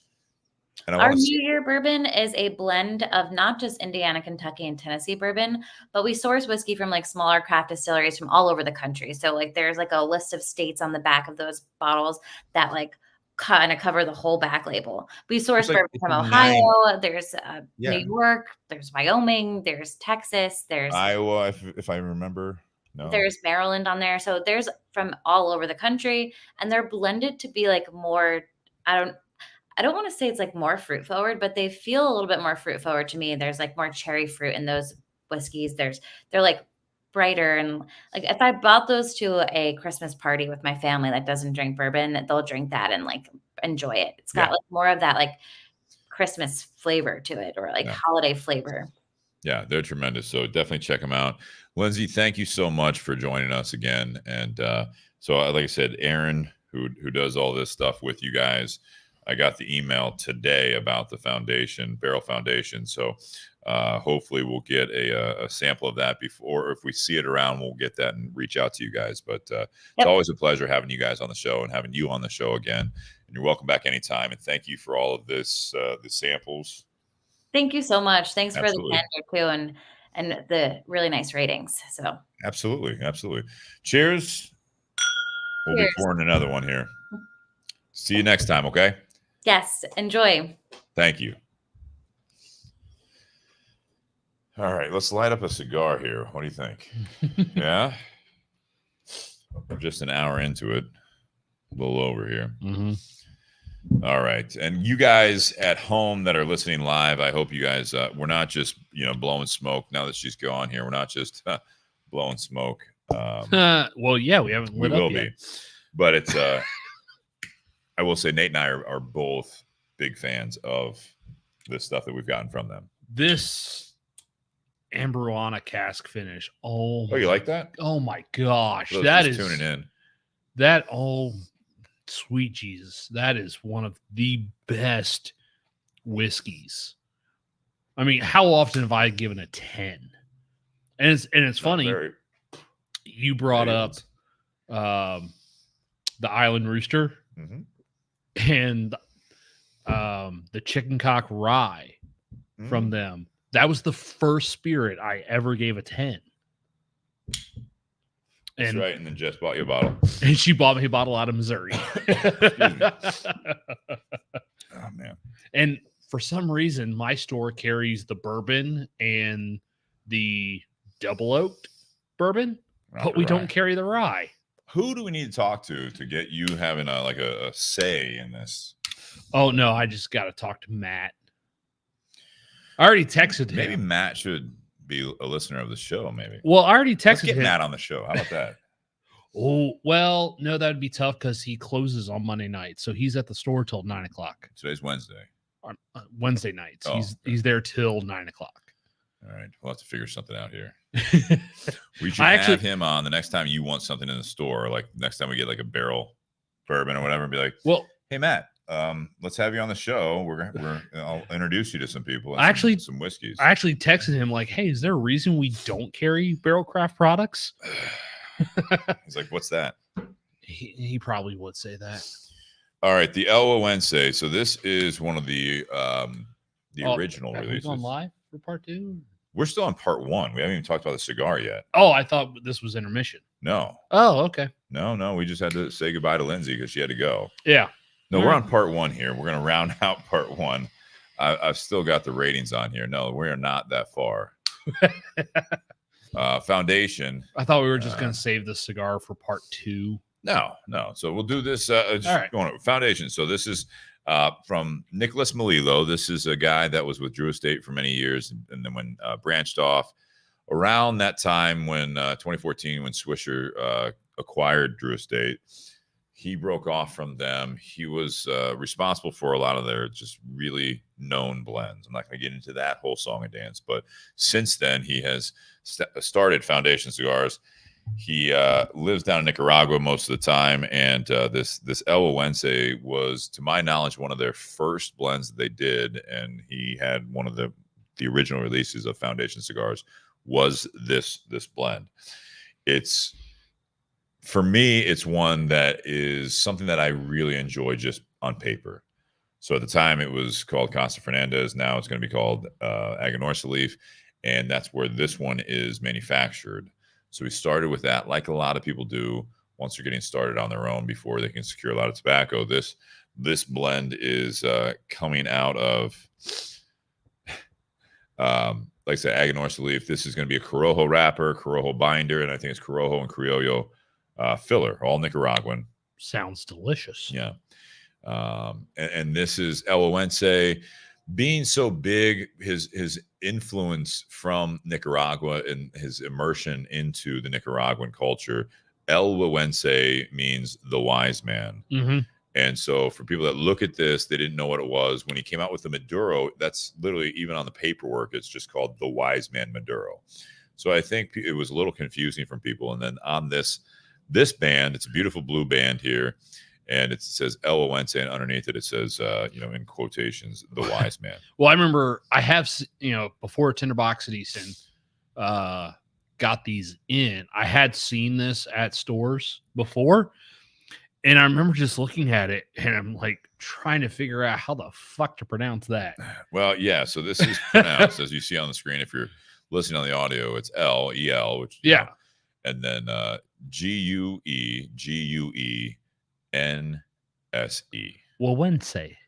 Gueguense. Yeah. Not what I said the first time I tried. What'd you pronounce let's it. hear it. What'd you say? Goo. Yeah, exactly. Gueguense. Well, like, yeah. So it had been too long since I had taken Spanish class. All right. That's fair. Yeah, so this was released in 2015 as a debut brand of Foundation Cigars, so I'm not mistaken there. I just want to make sure. But this is something that, again, on paper for me, this is a cigar that I really enjoy. Coming out of Aganorsa Leaf now, when this came out, I think about 2015. For those that listen to the show, what else came out of the, at that time, Casa Fernandez locally here in Columbus, Ohio, around 2015, that had a Corojo wrapper with all Nicaraguan tobacco? Oh, that's a bullshit question. Yeah. I don't know. Were you involved in it at all? Like, yeah. There's a hint. Yep, you put the S in BS, right? Usually, yes, I do. So that was when this came out. Like, yeah, the BS Gold was originally made by Casa Fernandez at the time, and it had a similar makeup. So there were a lot of cigars coming out. Nicholas Melillo did theirs with this. You had Illusion with a lot of their original documents they did with them. You had what else at the time? Warp Cigars put out a couple cigars that were made by, at the time, Casa Fernandez, that had similar makeups. And it's just interesting what they were able to do when on paper there's very similar makeups with all their tobacco, but the flavors are some similarities, but very different cigars. I didn't know where you were going with that, because when you talk about this coming out the same time as the BS Gold, like, I actually still have a Casa Fernandez BS Gold in my humidor. But even, I think the Casa Fernandez golds and the golds that are currently made by Plasencia, I think they're very, very comparable. But this doesn't taste like this doesn't taste like one of those. I think the BS Gold's actually a little smoother. Yeah, this one. What do you think of the cigar? You said this is the first one. I'm surprised. A cigar, and I know Tinder Box at Easton in Columbus didn't carry it, but you've been around other cigar shops. Not as much as you think. Believe it or not, I'd say at least 99% of the. Well, let me rephrase that. Prior to working at Carfagna's, 99% of the cigars I bought were from Tinder Box at Easton, because that's where I worked. So I was going to support you guys, and I was going to buy all my cigars there. You worked at other cigar shops before that. Yes, but we never had this. No. because I left my first cigar shop before this came out, and then the other cigar shop I worked at didn't have a fucking clue. All right, let's get back on. In order to be able to carry Sorry this. to bring this up. What do So- you think of this cigar? Let's not go down memory lane. Oh no, I love memory lane. You can tell we're drinking cast strength. 4 different ones. Yeah. I mean, I'm still very early into it. I would put this medium plus. It's got a nice spice to it, very earthy. It's got a very earthy taste to it. It's got kind of a black walnut type flavor profile to it as well. Interesting. I didn't get that. Maybe it was the black walnut old fashioned I drank the other night. Me too. You inspired me on that one. Oh, this one I do like. I love. So Foundation. You say Cigars, there's this and a Maduro. There is a Maduro. Okay. Again, I think similar makeup to some of the core stuff from that, and it's that one's got the darker leaf. I think it's a San Andreas, like they were doing with a lot of the stuff back then. Okay. We can always feature that going forward here, but this one for me, I do enjoy it. I like Foundation Cigars. He's really blown up. We did bring it back on at Tinder Box, and that's partially because people do ask for that. We picked it up back in it was around 2016 when the Tabernacle was released, and that was when I went out to the trade show in Vegas, and I really liked that. Brought these on. We had some issues with the construction of some of the cigars, and so we backed off of it. And then I think he's since, from what we've seen, we did bring it back in. Like the Tabernacle, we're already through 2 boxes of just the Toro size of the original broadleaf one, and that one we used to have problems with cracking like crazy when you cut the cigar. It just would not accept humidity. Okay. And I will say that from what we've gotten in this time, it's been perfect. Have no issues at all. So for those that may have had a similar issue with some of those cigars, from my viewpoint, they have not had any issues. But this one, I smoked the Tabernacle Maduro last night. That was my first cigar. The original. Yes. And then the night before I smoked the Connecticut Seed one. Havana, Connecticut. Yep. Fuller body, not your normal Connecticut shade or anything. Oh, no, not at all. So, but the El Gueguense, this was the original. This is something that I have enjoyed, and I really do like it. You're right. It's like a for the expression of coming out of the Aganorsa leaf. I think this one does have it's not earthy, it's not dry, but it's just like that. It's maybe earthy, but there not is like a dryness, not to like it. Cameroon earthy. You know what I mean? For those. No, smoke those cigars. No, I think Cameroon hits a little bit different than what this is. This is smooth. It's got a little bit of a dry finish. Yep. But it's not like one of those that you have to keep drinking water. Correct. Yeah. This, like, when I smoke this is going to sound kind of weird. If you took the Espinosa Laranja Reserve, the original, the orange, and made it a little bit stronger, that's kind of where I am with this. That's a good point. For those that have had the Laranja Reserve, the original, the orange one, like, I can see that. You do have a little bit of spice and pepper on the retro. Yeah, this is I think just like the Laranja, this would be a great coffee cigar. Yeah. Yeah. Unless the coffee had a little bit of a drier finish or a bitter finish. It'd be too much. Not the coffee I drink. No. All right. So we were very much whiskey heavy tonight in more ways than one on part one. And we want to thank Lindsay Gulics for being a part of that. We did talk about the Foundation El Gueguense also briefly, unfortunately, but maybe at some point we can get Nicholas on the show. I'll reach out to him at some point as we continue to maybe order from Tinder Box at Easton, get a few more orders in there so that we can give a little bit of that faith to him there. But the rating, we've done whiskey already. So the cigar and then the pairing, you're drinking right now the Barrell Bourbon Cask Finish Series in Ambruana casks. Okay. So what would you give the cigar out of 10, and how does that pair with what you're sipping on right now? I'm going to give the cigar an 8. Solid smoke, very approachable. I said earlier, like medium, maybe a medium plus, but it's nothing that I think would be too heavy for your casual cigar smoker. I think it's just there may be a little bit more complexity to it than your average cigar smoker may be able to fully appreciate. Yeah. But with this particular bottle, smoking this actually enhances some of those fall spice flavors from the Ambruana, like that nutmeg, that pumpkin that she talked about. Like it kind of enhances that a little bit. Okay. So if those that listen for the ratings on the whiskeys, I'd given that bottle a 10. I give the cigar an 8. These two together, I'm going to go 9.5 on the pairing. This cigar with this particular bottle. Got it.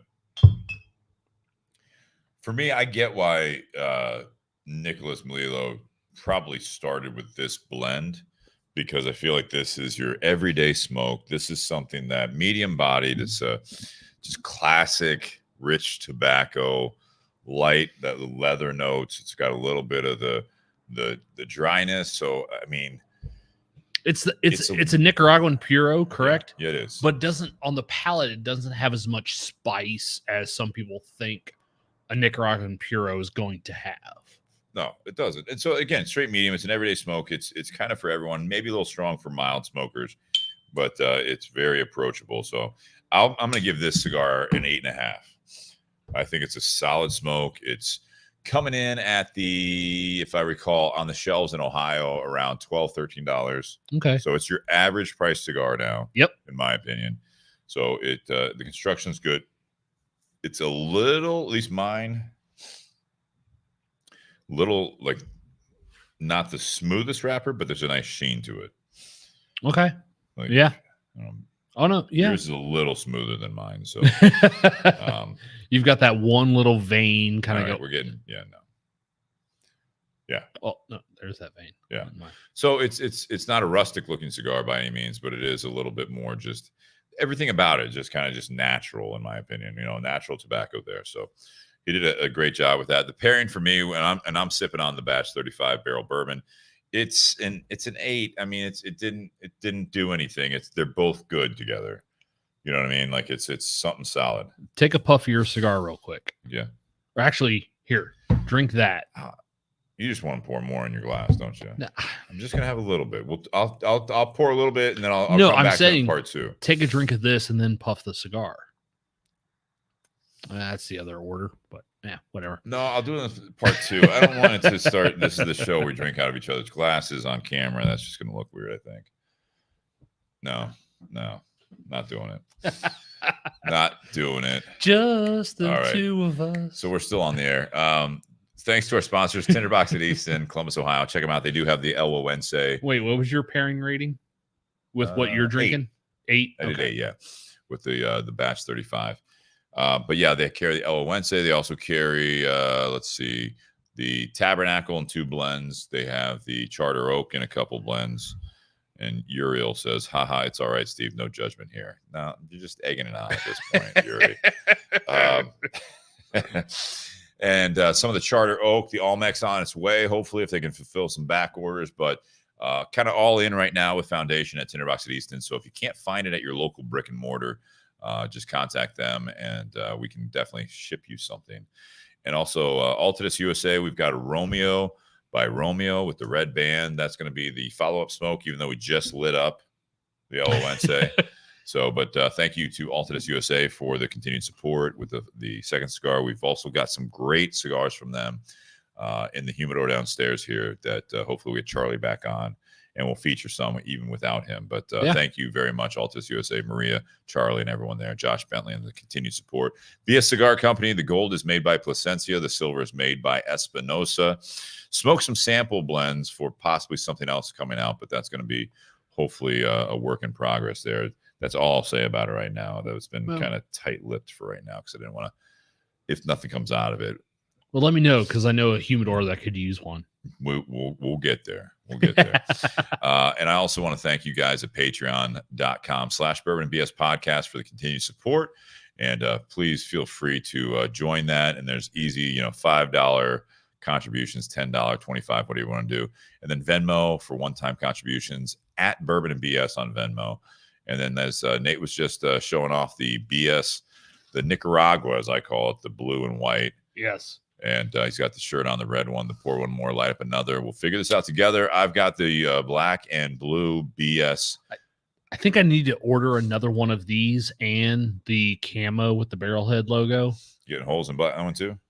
Well, so for the longest time, because of working at the shop, I actually got a hole here in the arm. Oh, snagged it. Yeah, but now I got a couple holes in the pocket. Some mothballs at home, maybe. Nah, it's probably from little bits of cigar falling off. Yeah, could happen here. And we will see also, this is something that I don't know what the price will be, but I thought about we might want to do a little bit heavier duty hoodie if they can print on them. So I'm going to be talking to buyjack.com/bourbon and BS for any of the swag. We'll see if we can get a new item out, maybe in time to buy a gift for that certain someone at the holidays. So we'll see what we can do here. Or buy one for yourself. Absolutely. Point at you. Yes. All right, guys. Thanks. Cheers. Happy Whiskey Wednesday. We're going to take a quick intermission. We'll do part 2. Fall is here. We don't have any real audience comments so far, but they were all talking about the baseball. It's fine. Which is fall. It is playoffs. Fall. So, guys, cheers. Thank you very much. Stay tuned for part 2. Clear. Well, Kristen already texted me. She's like, I think this might be a drunken night. And then she sent a follow-up for you, not me. I said, it can't be. I got to walk Tony afterwards. So yeah. No, when you had brought up,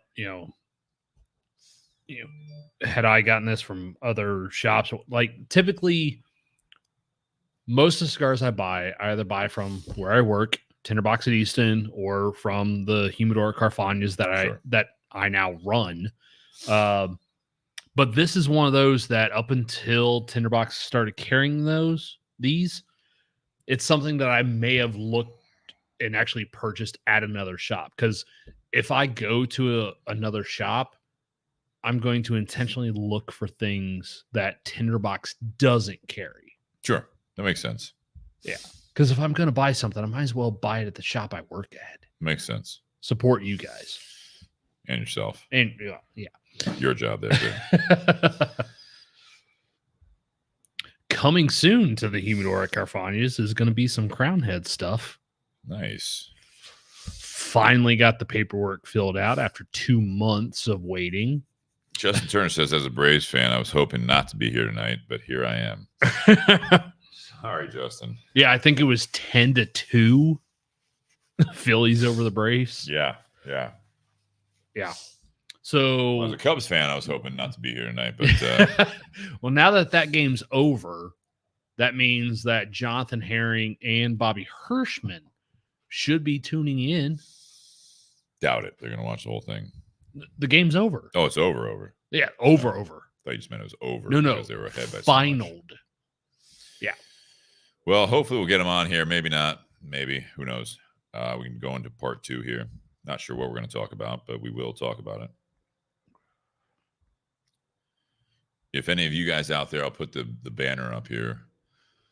Any questions, comments, or any topics, definitely put it on the comment feed. Trying to watch both Facebook and YouTube. Most of it's coming from Facebook. So we appreciate you guys listening tonight. And definitely share it if you're enjoying it. If you guys have anything you want us to talk about, please put it on the comment feed, and we'll try to get to it during part 2.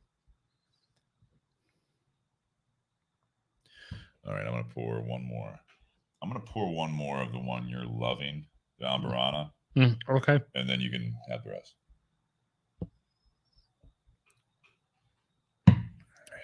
Whew. Would you mind handing me that bottle here?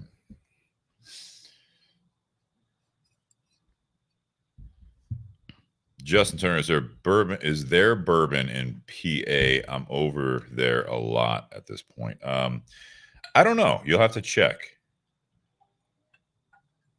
All right, that's yours. You can just have one more sip of that, or you can save it, whatever you want. Quick shot, throw it in your Is there a bourbon in PA? Well, I know they have that Wiggle with 1G. No, I think they're bourbon, he said. So there. Okay. You'll have to check. Yeah, they probably are, because I think Barrell's in most of the U.S. Pennsylvania is a non-controlled state, so they should be. Yeah.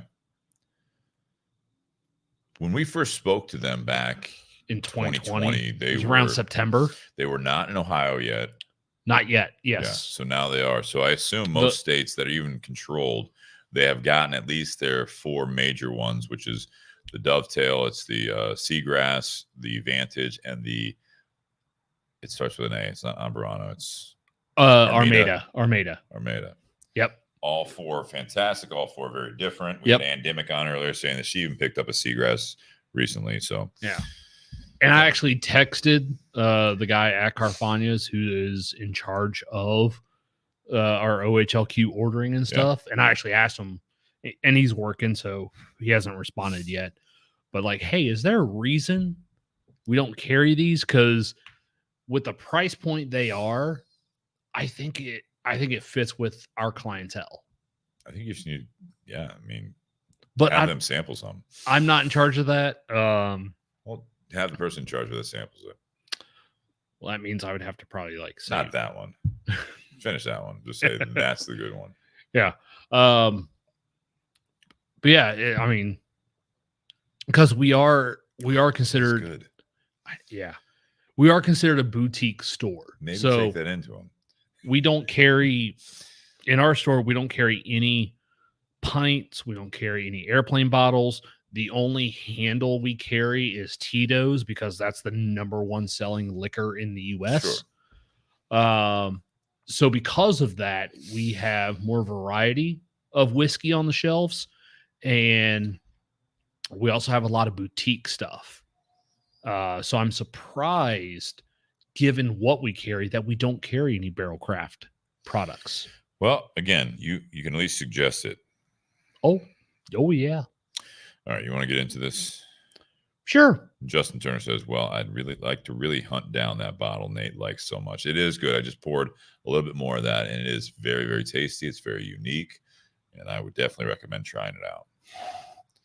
Like I said, Justin, if you find a bottle, grab 2. Figure it out from there. Grab 2. One of them for me.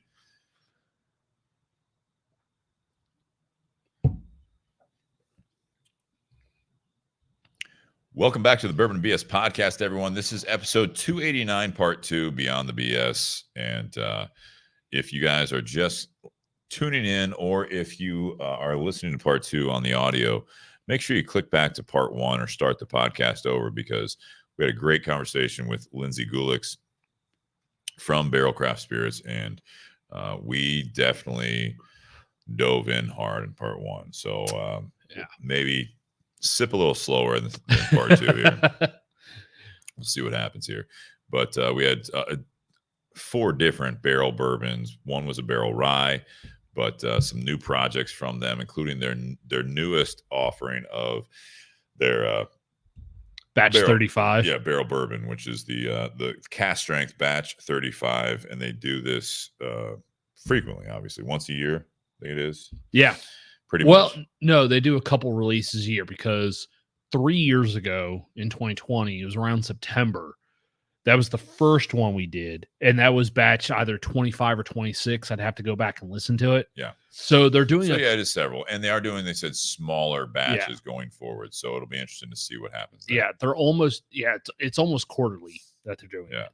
But yeah, I mean, we always look forward to every single batch. They have been gracious enough to send us a bottle of each batch when it comes out, and it's always good. Yes, we've had some batches that are better, but they're all fantastic. Absolutely. So check them out. Check out part 1 if you haven't listened to it. It was a great conversation, and Lindsay's always very knowledgeable.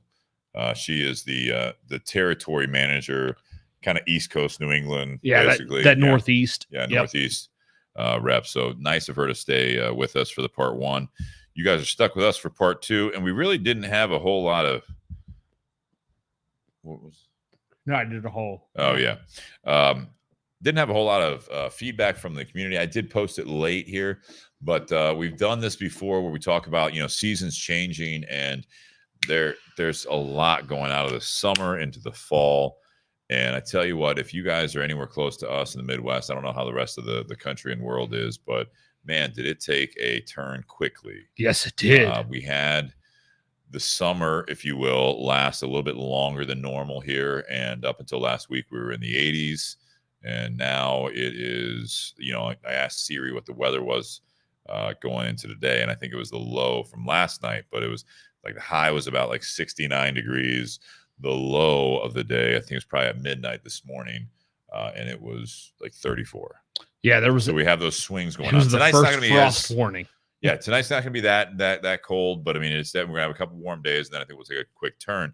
But I mean, obviously, it's getting dark earlier. It is, it's not as light as early, which I like that part of it. I'm huge on that part because Tony, my dog, he'll wake up with the sun usually, so I'm good with him just chilling a little bit longer. But yeah, it's definitely a big change, and I don't know, like it's one of those things. I think the seasons, we talk about this when we do these episodes, and I think it's always good for reflection here is that, how was your summer? Did you do a lot? Did you enjoy it? Are there things that you wish you would have done more? Right? I mean, because like we always look back at this, when we were kids, a lot of time, summer was school's out. This is the time you have fun. You get to go to the pool. You get to play like baseball if you did that. That was more my thing is, and then obviously you get your summer job, not quite as fun as you get a little older, right? But as we get older into our adult years, it's what you make of it. It's based on what your family or your life situation is. I mean, if you have kids and stuff, it's about them. That's when you're running them around, for the summer and there's summer activities and stuff like that. But I don't know. I mean, Nate, for you, anyone out there, I mean, I don't know how your summer was. I had a really good summer. It was nice.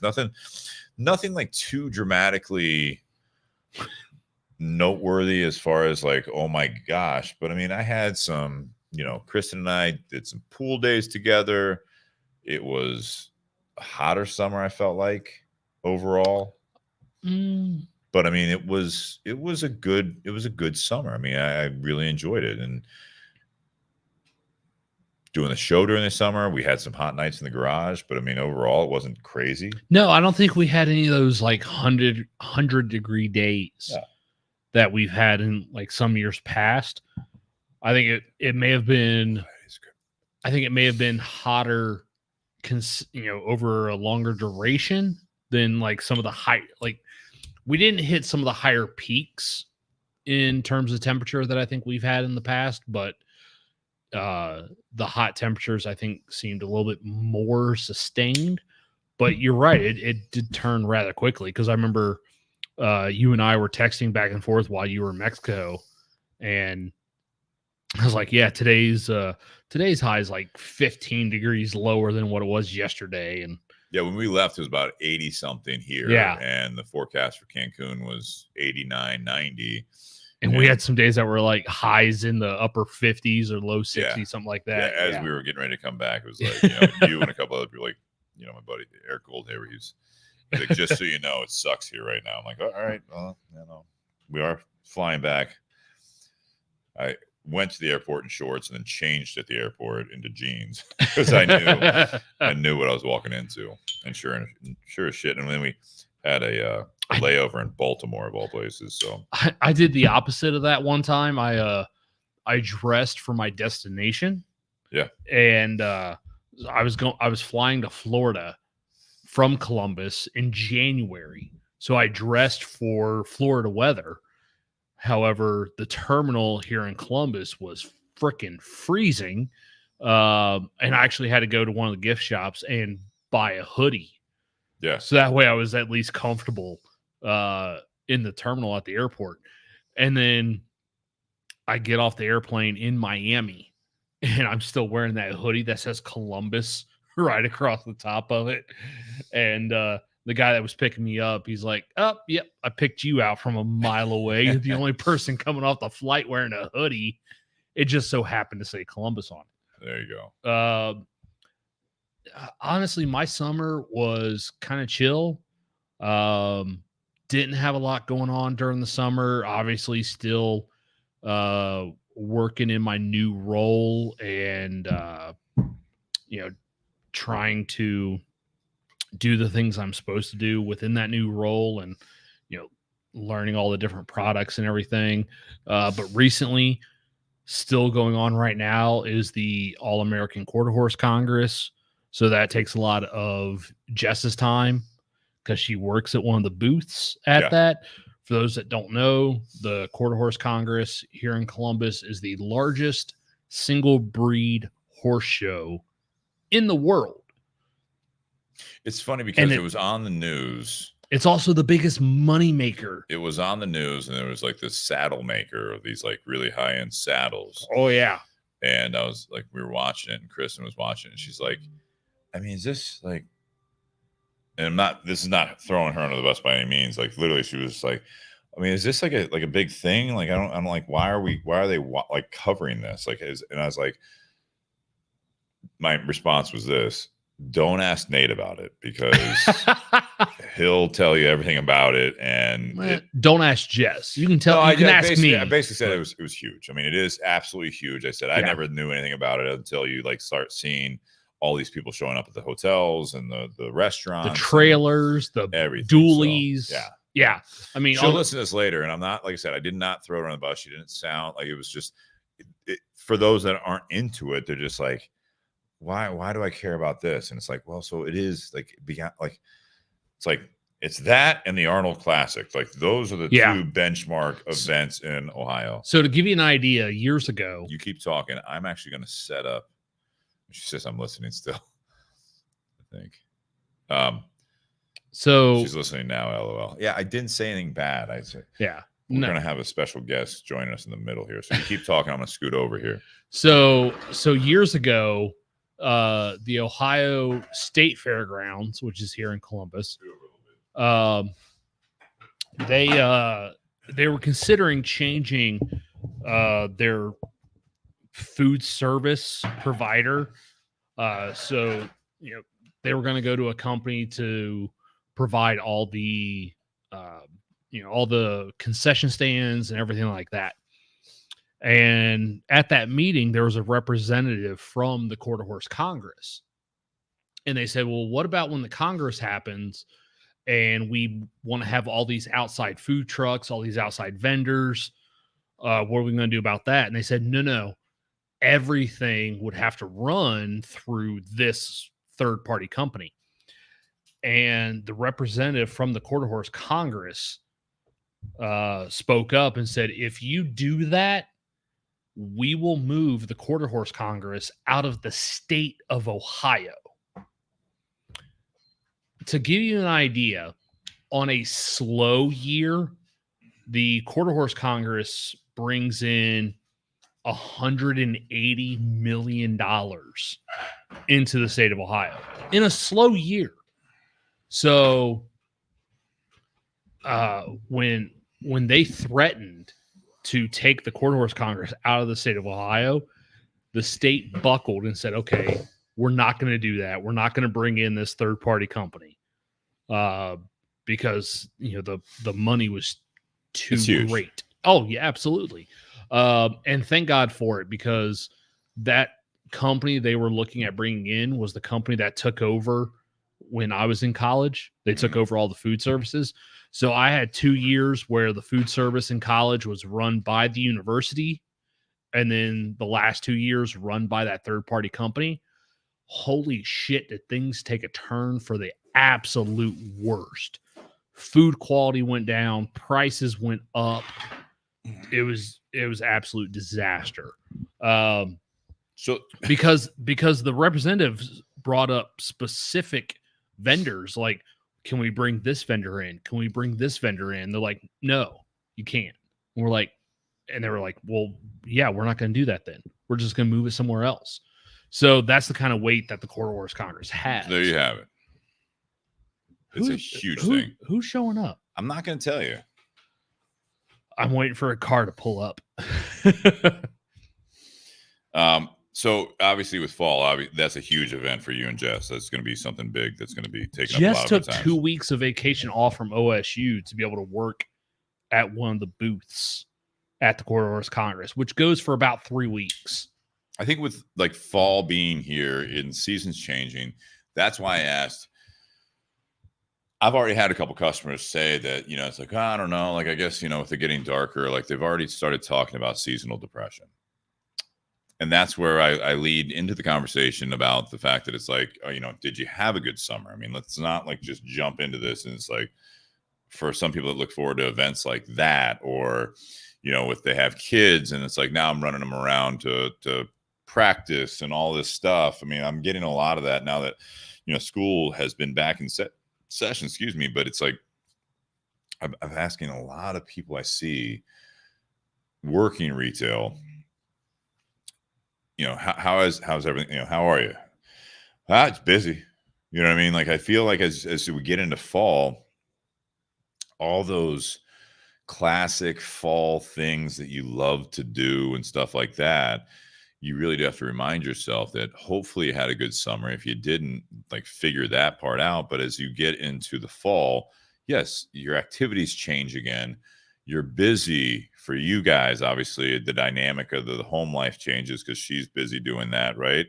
So it's taking up a lot more of her time. If you have the kids and the fall activities, sports, whatever it is, it's a lot, and it is a big change. And it's interesting because at least in the Midwest, and everyone talks about, not everyone, but certain, the talk is about climate change and stuff like that. I feel as though that we still had a good beginning to fall with some warmer weather here in the Midwest in the US. And I think as we've gotten into it now, it's definitely dropped in temperature, and it goes into this huge swing. But it's October. This is what happens. I mean, this is how it works. I hate the fact that people are already saying, talking about seasonal depression. They're talking about, I'm busy. It's just blah. It's like, dude, it was 85 degrees here in Ohio. Oh, less than a week ago. Yeah. Like Thursday. And it's only Tuesday right now. It's amazing how quickly people just shift. Well, and then also with that, with the sudden shift in temperature, all of a sudden, like, already you have some people that are already thinking of Halloween, but then you have other people. There's people thinking about Christmas, by the way, already. So. Thanksgiving and Christmas, like, holy shit, does those 6 weeks, does that get absolutely insane? Thanksgiving to the end of the year. Yeah. It gets absolutely insane. And, as soon as October hits, leaves start changing, weather starts changing. As soon as that happens, people start automatically thinking, well, it won't be too long before we'll have snow, and we'll have level 1s and level 2s, and you can't drive, and I got to shovel snow, and like, it's the wrong way to look at it. But immediately people start thinking of the negative right away. I think it's natural. Justin Turner, who's listening tonight, he had a great summer. I got engaged, and she said yes, so I'll call it a win. Yeah, it's definitely a win, man. Big win. Yeah. He also follows up with, and it is, I mean, with everything going on in the news right now, right, with Israel and everything going on in the Middle East, it's sometimes it's tough to stay positive. But I feel like you should count your blessings. And if you do, like Justin followed up with, he loves football, so he loves this time of the year. Those are the distractions that we really kind of buy into if you're into those things. I mean, like we were not joking, but it was, commenting about that.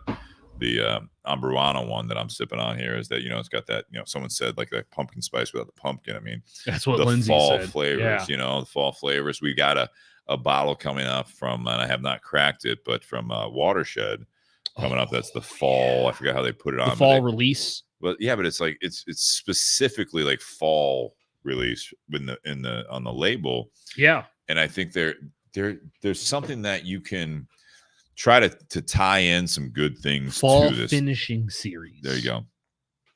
And so we've got a bottle of that we're going to be reviewing coming up. But those types of things is some people, you talk about like they go to the negative quickly, right?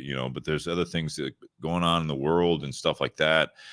I don't take any of that lightly, but like just even coming back, this is the second year in a row that Kristen and I took a vacation around my birthday. And so we come back, we were at this beautiful resort. We had a wonderful room right on the ocean. I sent you a picture and you're like, is that your own pool? Well, because Jess had asked about that because she saw some of your other pictures and she's like, is that like just a pool open to general or is that their own pool? And that's why I texted you and you're like, no, this is our own pool. I'm like, yeah, technically that little pool, like there's ones right next to it, but like that was, so the room next to us and us, we kind of shared that little pool. Okay. So there was a couple there when we arrived that had been there for a week almost. And so they were there on their last day when we had our first full day. And so we made small talk with them. Nice couple. They had been together for 5 years, older couple, right? So we had a nice small talk chat with them about everything, nothing at the same time. And but we also just kind of did our own thing for a little while. And then they checked out the next morning and we had another couple move in next door at the room and they didn't even come out to the pool at all. And all the rooms over here, like there was our neighbor that we saw twice. They were nice, but it was just like, that was just our private pool. And it was really nice.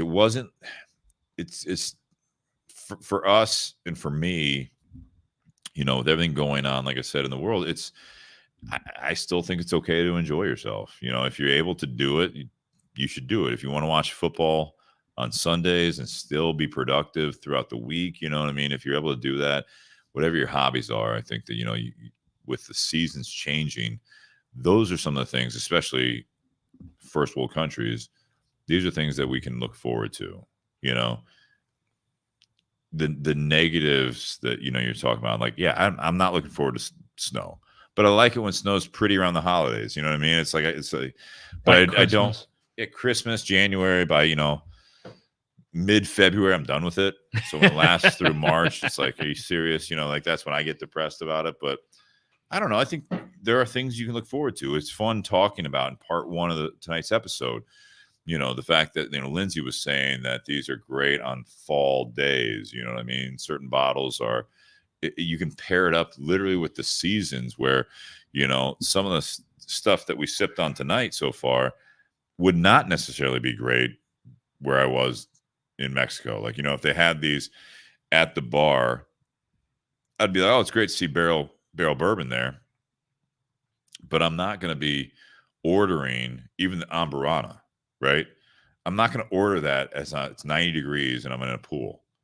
That's not what I want to be sipping on. You know what I mean? That you can even equate flavors to certain seasons and weathers. Absolutely. Yeah, I don't know. I think that glass half full, excited for fall and the holidays, and then back to Mexico is what Kristen says. Well, I think that's just because planning on looking forward to the next season. I think one of the things that here in the Midwest we don't necessarily care about, quote unquote, fall, is it seems like it takes such a drastic turn from mid 80s, 90 degrees to all of a sudden like 50 or mid 50s. And it's like, hey, can I at least have like some days where it's 70, 75? Like, can I have a season of that and then winter come and, just absolutely screw me over? Like I mean, spring goes quick sometimes, fall goes too quick, I think, because there's a difference between 70 degrees in April and 70 degrees in October. 50 degrees too. I mean, it's all relative, but that's what I actually was saying that to people, at the store and working with retail again 2 weeks ago before it got hot again. And it was like in the 70s. Mm-hmm. Oh man, it's a beautiful day. I was like, yeah, it's funny. Like this is fall started, like this is it. Like we need to, like, it's amazing how many people don't like, they take this part for granted. Like, oh, it's so nice out. And then like in a month from now, they're like, man, we didn't even have a fall. It's like, no, we did. Like you were saying how nice it was. Yeah. Like that's what was happening. It's to your point, looking forward, people are negative. It's like even people like that are looking at now, they're like, oh, this is kind of nice. And then a month from now when it's 40 degrees, or if we have that Indian summer, as they call it, you got to say that anymore. I don't know. But it's one of those things where I think that when it's, to your point, when things are good, it's being taken for granted. When you're looking forward to it, it's like, yeah, it's nice today, but man, it's gonna be shitty next week. And it's like, what is wrong with you, Eeyore? Yeah, the people that just aren't happy regardless of what the weather's like. You got a sunburn today. Like, yeah, no, it's 80 degrees today, but did you see the forecast for next week? It's like, just spend the rest of the day outside, for Christ's sake. Like, just go out, just enjoy this right now. Yeah. Well, that's why today. If you look at the forecast, like, yeah, but did you look at the forecast for May of next year? Because I think it's gonna be nice. Like, Jesus. Well, I mean, that's why, like, last night it was chilly, and when I got home, I was like, you know what I haven't done at all this year? I haven't sat outside with a fire pit. And yeah, I saw that. So I decided to actually set my fire pit up and make a little fire. Yeah. And I sat out there and, no TV or anything like that. Just sat out there by the fire. And, there's something mesmerizing about that. And I'd actually put that, in case we didn't have any topics, I actually put that on there. Like, why is it that we just get so like in a trance when it comes to sitting around a fire? What's your theory on that? I've got a theory on that. There's something primal about it. All right. Yeah. But at the same time, like, it kind of takes you back to, for me at least, memories of childhood, about sitting around a fire with family, and we're just talking, we're telling stories, but then we're also relaxed. Mm-hmm. There's something just like people that go outside and smoke a cigar by themselves. There's something relaxing about either smoking a cigar or just sitting next to a fire. There's a calming aspect to it. You relax, your blood pressure drops. Like it's a nice feeling, and it imparts onto you. Like, I just need to chill and enjoy this moment of just sitting around the fire. Yeah. And then, when I got up today and started going around the house, I made my cup of coffee.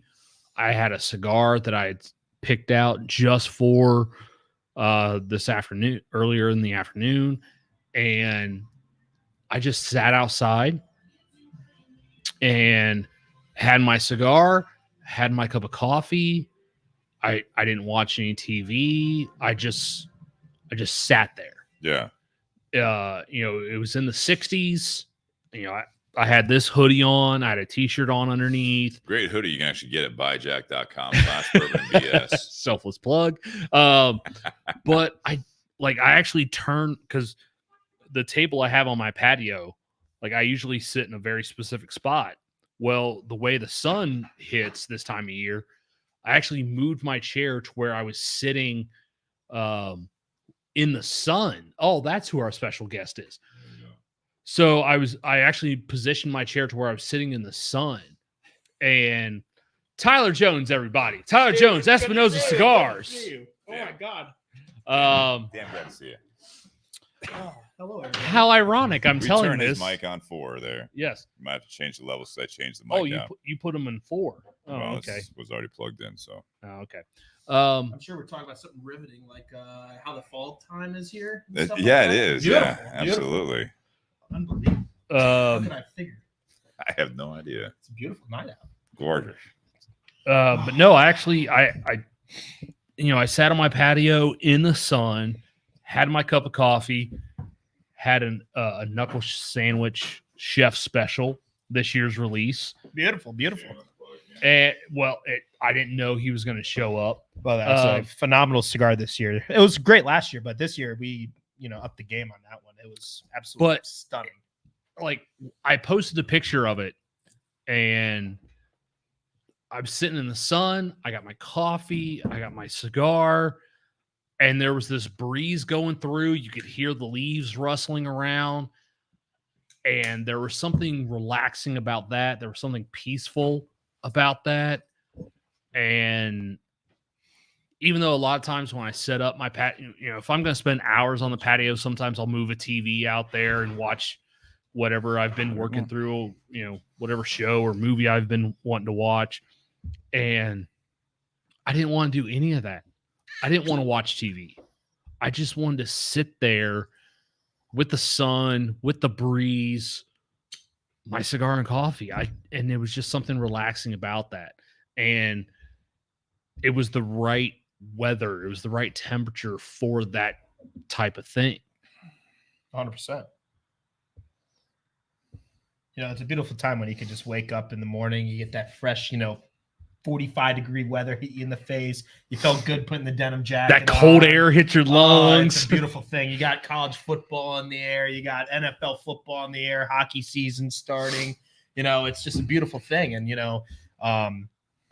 you throw some Morgan Wallen on Silverado for sale as you roll up to Steve Crane's house, and there's a rush that goes through your veins. Brought into this. When I saw the taillights, I thought that was your car because I knew you were in town. But there's a good chance I might have been popping in here as a guest mainly, but not on actually camera. He texted me. He's like, I'm about 20 minutes out. I was like, you want to be on it? He's like, sure, why not? I was like, let me set up a chair. Beautiful. I'm always welcome, and I always appreciate the open invite as always, fellas. Absolutely. Bobby Hirschman says, bring the snow on. I'm not ready for that. No. I'm with you on Nate. You painted a nice picture there with the fire. I was going to say it's kind of similar to like the smoke. I think sometimes you get caught in that trance when it comes to, you stare at the fire, right? That's what your comment was. Yeah. And yes, I agree. There's a primal thing to it. I think there's a fascination that we have with fire, but whether it's in like a bonfire or, like you had a little fire out back or a fireplace, the warmth from it obviously hits that sense, right? And then you have the visual of it. It's so it's chaotic, right? Fire and smoke in general. That's the same thing off of a cigar. One of those things that you have, especially if you're smoking and you can see the smoke. Like it's just the randomness. It's everything with it. Is that I think there is something kind of mesmerizing about a fire that you're looking at, you stare at, or you watch the smoke billow off, or you blow out some smoke and you watch it in the air. I like it. I mean, it's something that you do. You there's no, like, even in here, right? We have the doors open, but you look at that smoke kind of just moving, but there's no real rhyme or reason to it. I think that's part of the fascination with it, is that I think you do get kind of into the mundane, the everyday stuff. And I think sometimes people don't understand smoking a cigar, like the fact that it's not only just sitting there and relaxing with it, it's all your senses. You have the smell, the taste, and the visual part of it, like the smoke billowing off that. Same thing with the fire, right? You have those smells coming from the wood burning. You have the warmth from it. And you have, obviously, that kind of the fire dancing there. I think it's really nice. And when I set that fire pit up and I sat out there, I actually texted Jess, my wife, and I was like, hey, I got a fire going. I'm just sitting out here in the yard by the fire. You want to come sit out here with me? And she had already showered for the night, and she was in her she was in her PJs, and she changed into sweats and a hoodie to come out there and sit with me, because for her as well, she knew, like, all right, here's an opportunity to sit with my significant other where he's not distracted by TV or stuff like that. Like, maybe a comment on you though.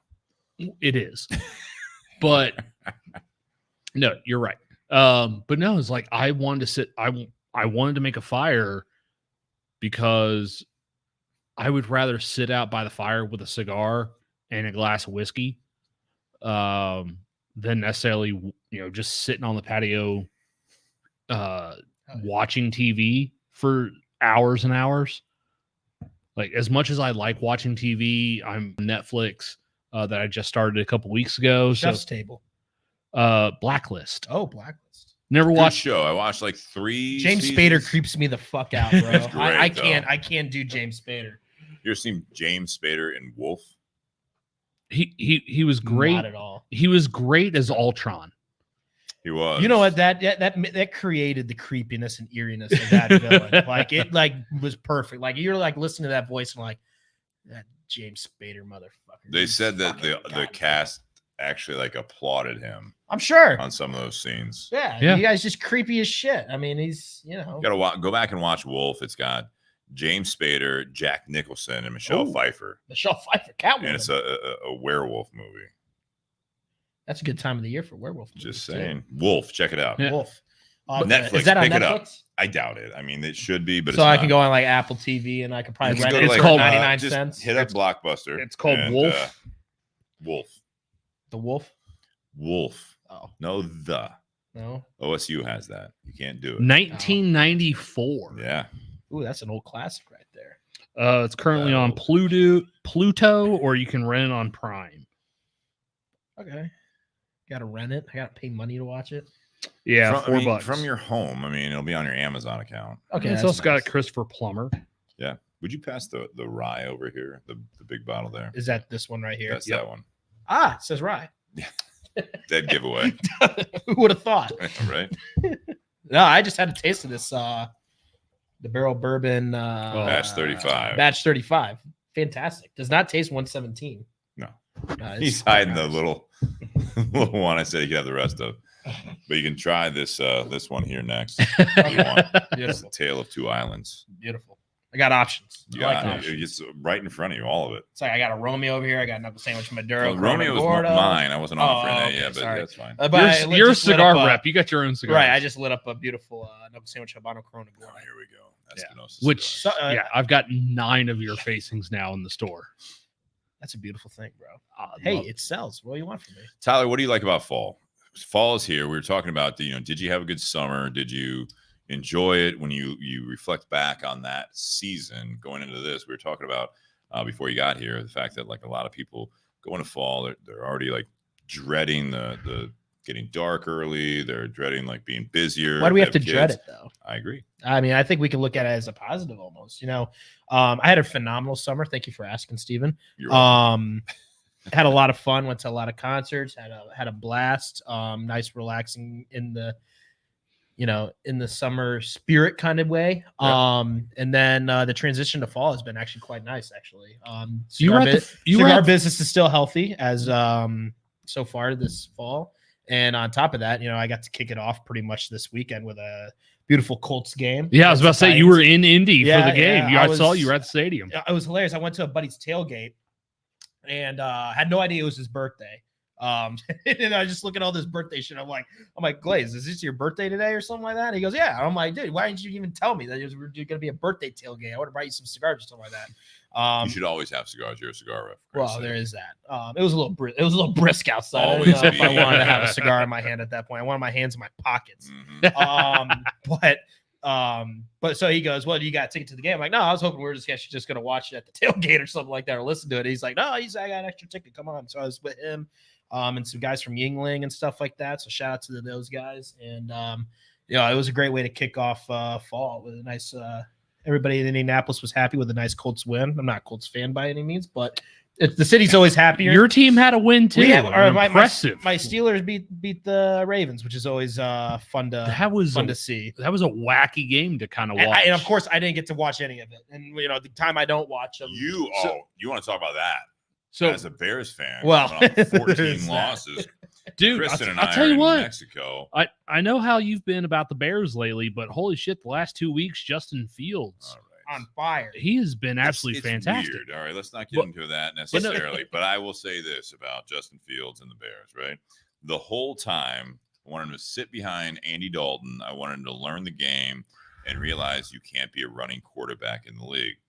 Everyone else that didn't watch Bears games, including the talking heads on all the ESPN shows, Oh God, taking all shots. they do is talk about, Justin Fields is the real deal. The Bear, he has no support. And then he talks to anyone that didn't watch the game, like, he just doesn't have any like support or any of that stuff, including into this season.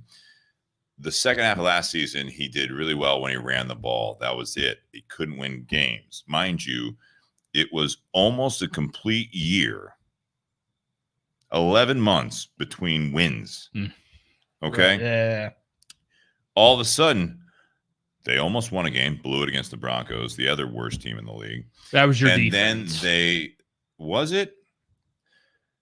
it was also going for a 4th and nothing when you should have kicked the field goal. They won by 3 points. The Broncos did. Yeah. Just so you know. But what's happening right now, the last 2 games, Justin Fields, when I've been saying the whole time watching the games, throw the goddamn ball. Last 2 weeks, oh my God, his passing yards are amazing. Oh my God, he's got 4 touchdowns. DJ Moore had 230 receiving yards. Like, it's like crazy. Because a quarterback threw a goddamn football. 600 yards. Winning game. 600 yards, 8 touchdowns. Games, mind you. I said the winning game. You guys should have won that game against the Broncos. Well, shoulda, woulda, coulda. But to get back on topic, as you guys should have lost. Let's talk about the Bears. Let's talk about the Bears. I swear to God. And R.I.P. Dick Buckus, by the way. Yes, dude, that game was for Dick. Yeah, that's it. The win. Well, I thought it was kind of poetic because you had the day I was able to buy one of Steve's favorite bottles, the Heaven Hill Bottled and Bond. Then you have, my favorites as well. Unfortunately, Dick Butkus passing away, but then the Bears winning that same day. It's like, holy shit! Like, things are. And here we were in Mexico, and we asked the bartender on Wednesday night when we got there, "Do you guys have Amazon Prime so we can watch the game?" No Prime. Okay. Oh, cool. So no then primo. Oh, yeah, so Prime in Spanish. So then we got Kristen's iPad. We're trying to watch the game, and it's like, oh, it looks like you're traveling. You can't watch certain things, including the game. So we just stayed in the room. It was a long day. We both fell asleep, woke up to text being like, oh, my God, including my cousin's husband that was the resort next door, like saying, like, I can't believe they're going to blow this game. I was like, how'd you watch the game? He's like, it was on the 150-inch TV in the lobby. I was like, what the fuck? We're at the buffet the next morning, and we had Bears stuff on, just like we had on Thursday, and there was a couple next to us. Like, they're my Bears guys. Would you watch the game? We're like, how? And like, it was on the sports bar. I was like, God damn it. Son of a bitch. Thought it was going to be a 15th loss and everyone's going to get fired. And all of a sudden it's like, oh, the Bears are turning around. And then I had to come back to the U.S. and everyone's like, yeah, what'd you think? I was like, I couldn't watch it. I watched the last 14 losses. Like, Jesus Christ. But Tyler, your Steelers should have lost that game. They should have. And I'm not even that amped up about the season. Matt Canada needs to get fired very, very quickly. And until he does, it's almost I went to that Colts game in Ohio State Buckeye shit because I just refused to wear Steelers stuff because I was disgusted by that last week's performance before that. So we got a bye week this week, and hopefully they can figure some stuff out. And that was a good win to have going into the bye week.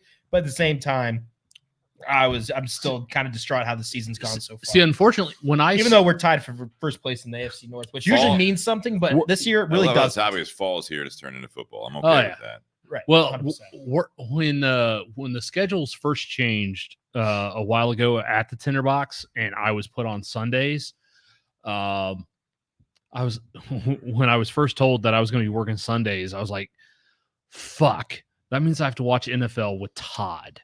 It was funny. Nate was also the guy, right? Nate's also the guy who's like, I don't watch any NFL. I don't. Like, the only time I watch it, see him though on Wednesday, and he's like, yeah, and then you know everything that happened. I'm like, but you don't watch it. Like, how do you know? No, I have to watch it because Todd controls the TVs at the shop on Sunday. Yeah.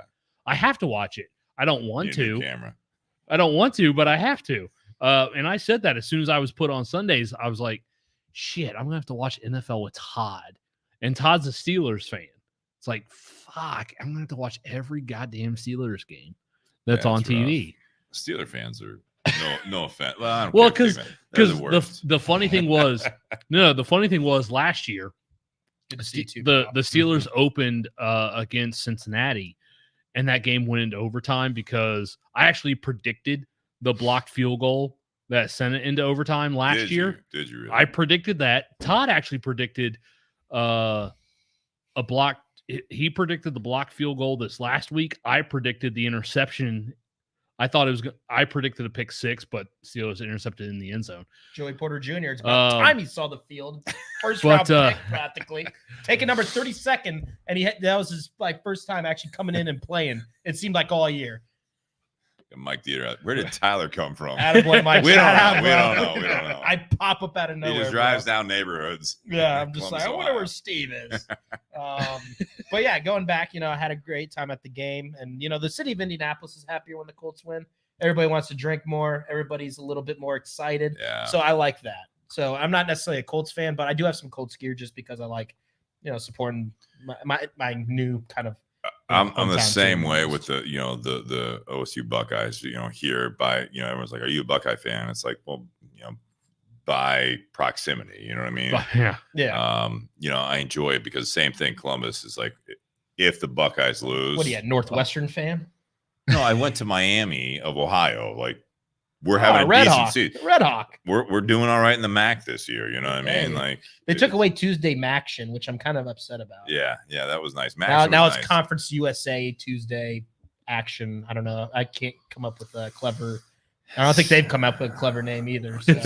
They're smart. MAC schools there's some intelligence there, but it's not a football division really. And no, there's a lot of great talent that's come out of the MAC. If you say Rapist Burger, I swear to God. Well, I mean, he's a future first ballot Hall of Famer. I mean, let's not over exaggerate. But you got Julian Edelman came out of Kent State. The Hall of Famer Jack Lambert came out of Kent State. Antonio Gates came out of Kent State, and Kent State's really pumping out. Kent State produces some really good players. They did. I mean, Bowling Green practically produced Urban Meyer. Yeah. Okay. To a certain degree. Jim Harbaugh. One of the Harbaughs coached at Miami. There was good coaching at Miami at some point. I don't know if it was Jim. It may have been John. It might have been John Harbaugh. Yeah. But, the statue of one of them. But, yeah. They have a statue of one of them? Yeah, I mean, we don't have much to put up there, Yeah, Ben Roethlisberger. Yeah, we did. I don't think there's a statue there. He did graduate after the fact. You guys had a running back. You guys had a running back. Travis Prentice was. Yeah. That was when I was there. Ben Roethlisberger. Yeah. So was that all the same time? Yeah. Oh, really? Yeah. Wow, right around 2000, right? But basketball. He broke college Ron records, Harper went he? there. Yeah. Ron Harper went there. Wally Zerbiak went there. Wally Zerbiak, dude. I love that guy when he was with the Cleveland Cavaliers. Oh, dude. Yeah. Dude, he was a 3-point machine. Yeah, he was. When he was in Cleveland. I think we got him from Boston with Delonte West. College football is another one. I'm not as big into college football, but it's fun, So like my niece is going to Miami now, which I love, and my brother and sister-in-law went to BG, so they played each other this weekend. So my brother, my sister-in-law, my nephew all went down to visit. How brutal could that be going to Bowling Green? There's absolutely nothing in that area. I know. Wait, that's brutal. You know where I went to college, right? Hang on, real quick. Something good came out of it. My brother met his wife, and they have two lovely kids. But if you want to talk shit about it's a beautiful thing that happened. Very flat campus. Very flat. Not a whole lot going on. I believe the highest Perrysburg right the highest point of elevation is an old landfill they turned into a golf course. So I remember a nice golf course. I doubt it. I don't know. It was Jack Harbaugh that coached at Bowling Green. Who the hell is Jack at Miami? Jack Harbaugh is the father of at Bowling Green. There was one that coached at Miami. It was John or Jim. All I know is I got a text saying Jack Harbaugh coached at Bowling Jess, Green. if you could look up Miami Harbaugh. But you talk about how flat it was. I remember my freshman orientation at Bluffton, which is like 30, 40 minutes south. Bluffton? Yeah. Wow. It's like 34. I got recruited for football. It's like 30, 40 minutes south of Bowling Green. I remember freshman orientation, they're like, here's how flat it is. If you go 8 miles east, the elevation changes 8 feet. That's it for the next 8 miles. It's the flattest fucking part of the state. I love that when you say so where's Bluffton? It's about 30 30 minutes from Bowling Green. I tell people it's between Lima Where's and Bowling Green? Yeah. Well, no, I tell It's people around it's between, Toledo. It's right in between Toledo and Finley. Where's Finley? What's No. Finley? What's I- Finley? well- So you'll see a water tower. That's all you got on the highway, all right? It's Flag City, USA. It builds up a little bit, and that's about it. Then you get no, Bowling Green. I tell people Bluffton's in between Lima and Finley, and they're like, "Oh, okay." Where's that? But it was John Harbaugh that did coach at Miami. There you go. That's Yeah, what it I was. was about Yeah. to say, I don't think Mr. Khaki Pants up north. You know, Harbaugh. What the, I feel coached at better Miami. at night that it was John, not Jim. I respect John. I don't. I've been respect having Jim. to deal with just recently before the Bears won their first game in what was that 20 years, but it was like the fact that they were gonna fire the coach and everyone wanted Jim Harbaugh to come back to the pros as a Bears coach. I didn't like him as a quarterback there. No. Listen, I don't want him there. Dude, I went to my first Colts game like 3 years ago, and I saw that the Colts have Jim Harbaugh's number retired. I'm like, what did that dude do? Jim Harbaugh. Yeah, what I did didn't that even know dude he played do? for the Colts. Yeah, he actually did play for the Colts. I'm like, what did that dude do to earn a retired jersey number for the? I mean, that just tells you like the status of the Indianapolis Colts. What number was it? 4, maybe. There's no way you're going to retire 4 for Jim Harbaugh at Indianapolis Colts. I swear to God, someone fact check me. I believe I am like 99.9% sure. I saw it was number 4, Jim Harbaugh. I believe the Harbaugh family might have hung up a Harbaugh jersey like in a restroom somewhere at Lucas Oil Stadium. That's about as close as I feel like they should retire a number for Jim Harbaugh. Bro, I was befuddled. I was like, what in the I would world think that is they will this? retire khaki pants at Michigan University before they would retire the number in Indianapolis for Jim Harbaugh. I didn't even know he played for them. That guy's so pretentious. Oh, man. Like, I just can't stand the dude. But we're going to get off topic again. We've here. been off topic. We have a little bit. Before and since you got here. But looking forward to fall time. Well, so that's the thing about it is that this is the whole thing is that right, yeah. you have to have hobbies. You have to have interests. As the seasons change, that's why I led into it. How is your summer type thing? And fall's here. Yeah, if you're dreading right, Tyler, certain it was number things. 4. Seriously? I don't know. It might. I hope the Colts lose. It might be the Ring of Honor. I don't know if the Ring of Honor or whatever they have means retired number. Players that used to play here, like in like a nice like high school type, glass cabinet somewhere. Yeah. Again, I feel like it should be near the restroom somewhere. You know what I mean? You do realize Jim Harbaugh also played for the Bears. I do, Okay. and I wasn't a fan of him then. That's what we started this conversation with. So I don't want to be a coach there. Yeah,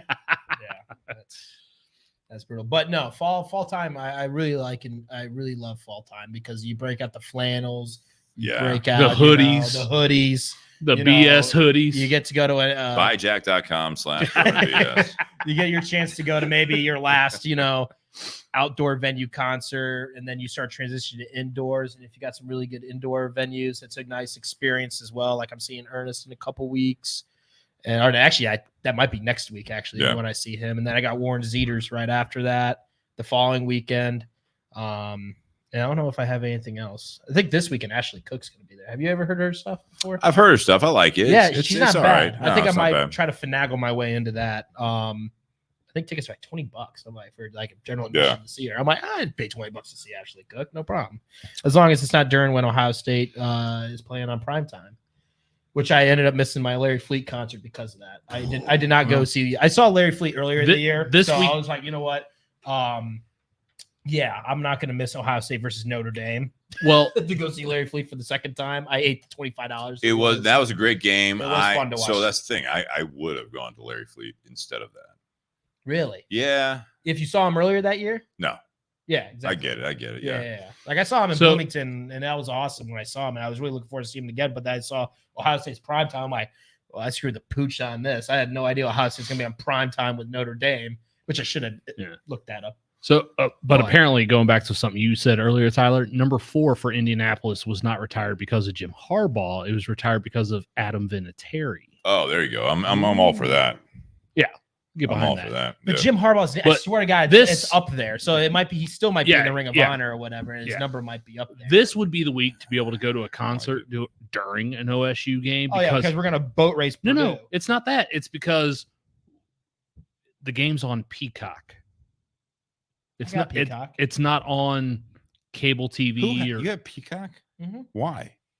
What do you watch on Peacock? What do I watch on Peacock? Exactly. You don't even know. Poker? You're paying $4.99 a month for nothing. Just give me $5. It may have been give me $2.50. No, it may have been Premier League Soccer. Oh, That's fair. That I was watching on there. Yeah, you can give me half that, and I'll just like make fun of you for it. But no, I do. For whatever reason, I did have a subscription to the cock. But it was Just so you could say that. I just wanted to throw that in there. Yellowstone, is that on Peacock? No, it's on Paramount. That's what I thought. That's Paramount. And they're like kind of tied in, but I bought Paramount, but I thought I had. It gets confusing. Good guess, Mike. Good guess. WWE. That's what you're watching on Peacock. You know what? It may have been. I wanted to watch Pat McAfee on WrestleMania, and I never got rid of it after that. That's how they get you. That's how they get Pat me. McAfee. That's what they're You're hoping. a sucker for Pat dude, McAfee. That's what they're that dude's hoping a with legend college of a human football. being, bro. I love that dude. Dude. When I'm not listening to music on the road, I'm probably listening to his podcast, dude. That dude and his crew are the funniest people, and I see him. I see his crew around AJ Hawk. AJ Hawk as AJ well, Hawk, yeah. Ohio State legend. I see his like crew all the time around Indianapolis, just walking down the street. I'll just be like, "Oh, what's up, boys?" And I saw one of his dudes at that tailgate. Stop talking to us. I saw one of his dudes at the Restraining tailgate, order that I was at before I went to the game Sunday. I'm like, "What the hell is this guy doing here?" It was just random as hell. I'm like, "What's up, man?" You know, the guy's a doofus, but he's hilarious. He was Pat super McAfee nice could probably guy. get him in the game easy. You know, he's probably got lifetime tickets, right? Well, he bought he bought one of those suites that are on That's what like, I'm the saying, floor yeah, at the yeah, end zone, yeah. which he says all the time on the show. He's like, the biggest waste of 6 figures of my life because the seats absolutely stink. But they show him at every game on like Jumbotron, and everybody goes nuts. Which I do have to say, the Indianapolis Colts have the worst Jumbotron in the NFL. I disagree. It's in the top, like there's like 2 of them in the top corners. Yeah. And they're like, I've been on that irrelevant where they field. are. So certain seats are great to watch it, honestly, I think. Because I went and watched the Brian Tinder Box. We went to the Bears Colts game. Brian Joyce. Oh, beautiful. And He's we got an Indianapolis guy. I know. He That's why is. we went. He wore his Colts stuff. I wore my Bears stuff, and we were down on the field before the game. It was awesome. Oh, that's badass. Yeah, Lucas Oil Stadium is It's fantastic. awesome. You know what? It's not that great for concerts, though. I can get that. But When I saw think the Luke Jumbotrons Combs- aren't that.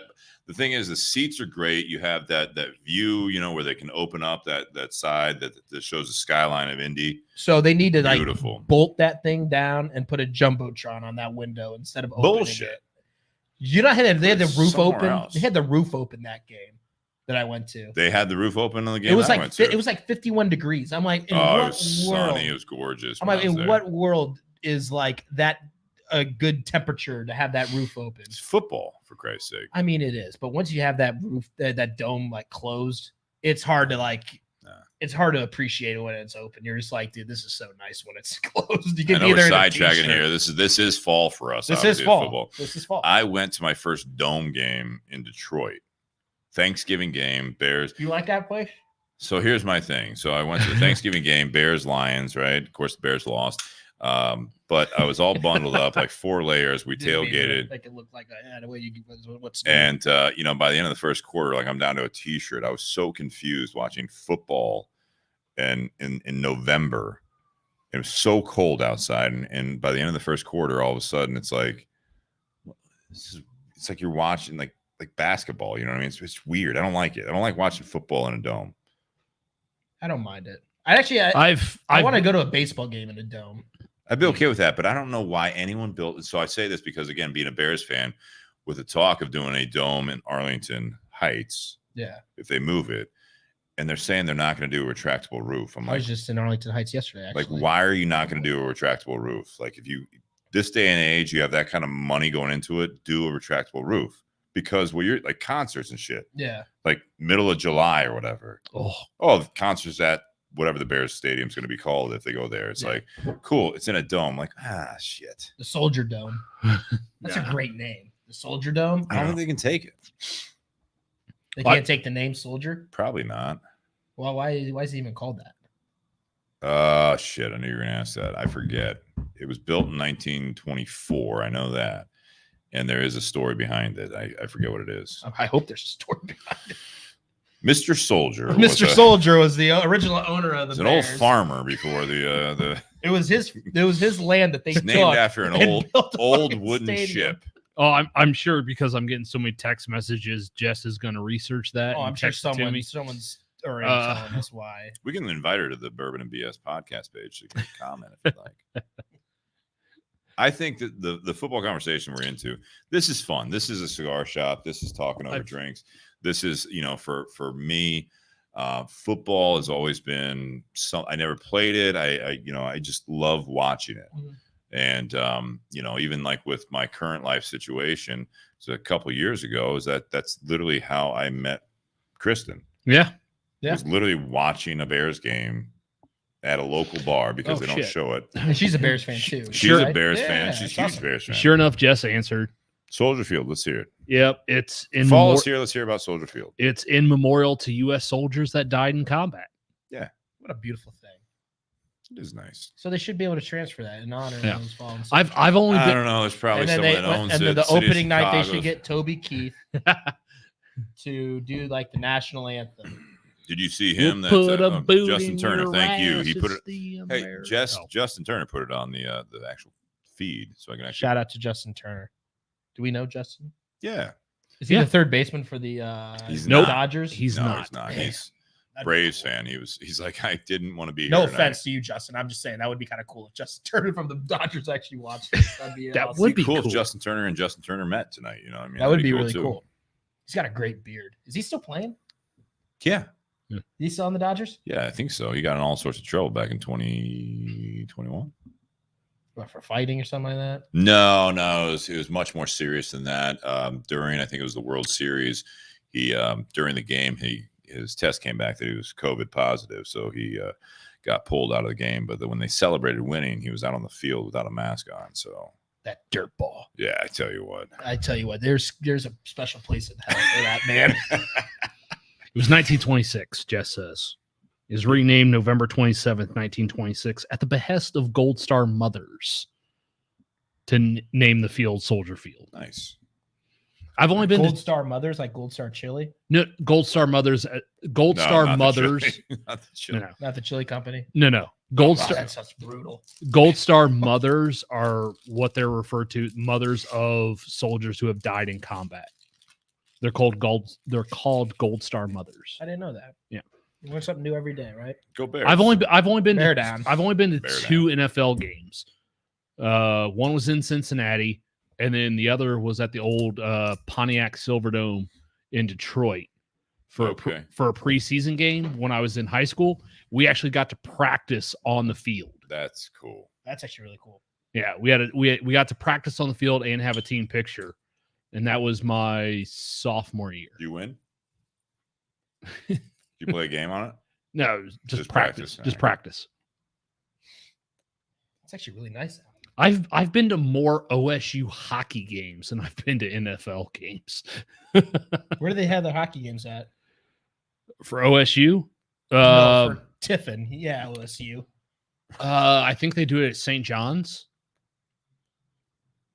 Either St. John's Arena in the city. Like literally across the street from the shoe. Oh, okay. So it's on campus. So every Saturday the OSU marching band has skull session where the band and the team come out in front of fans. That's at St. John's. And it's right across the street from I know what building you're talking about. The north entrance of the stadium. Sometimes they'll have them there. They probably also have them at Schottenstein, which is where the basketball team usually plays. But I know I've seen a lot more basketball games at St. John's than at Schottenstein. St. John's is kind of crazy because the seats are arranged so vertically, like it's very steep. So old that it is very old. That it's like it's very old. It's like going to like a University of Dayton. There's not a bad seat in the place because it's built so vertically in the stands.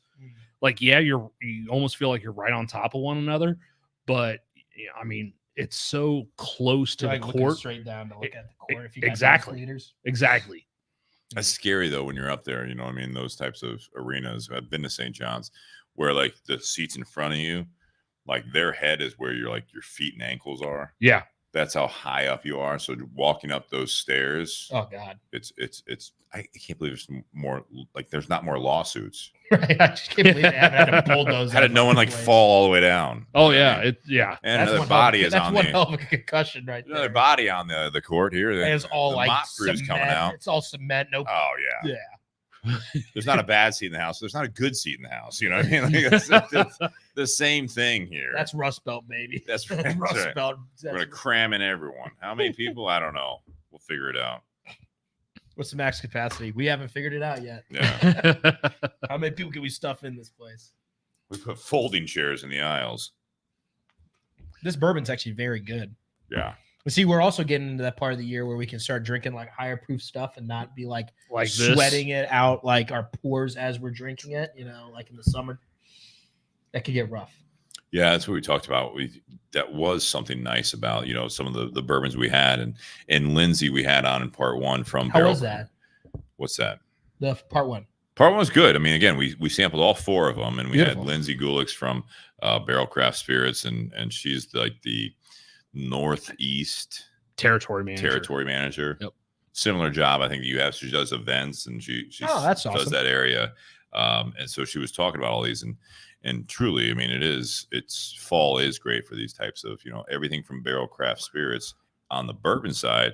It's all High proof. It's higher proof, but they are releasing. We talked about in part one, for those that didn't listen, is called Barrel Foundation. It's going to be an everyday release, and it'll be proof down to 100 proof. 100. So that'll be nice.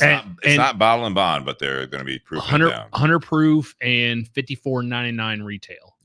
Yeah. MSRP at least. All That's these a good bottles price are going to point, be actually, around anymore. $80, $90. Yep. Yeah, of course they are. Yeah, but they're good.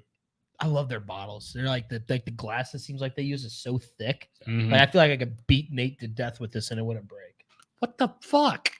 I mean, just theoretically speaking. I'm not saying I'm actually going to do it, but I'm just saying What it's did I like. Theoretically, I think that it would break before you could kill them. You think? I hope so. Well, I don't know how hard you can swing. Well, out here, pal. I'm gonna tell you. You better This might not. be your most viewed.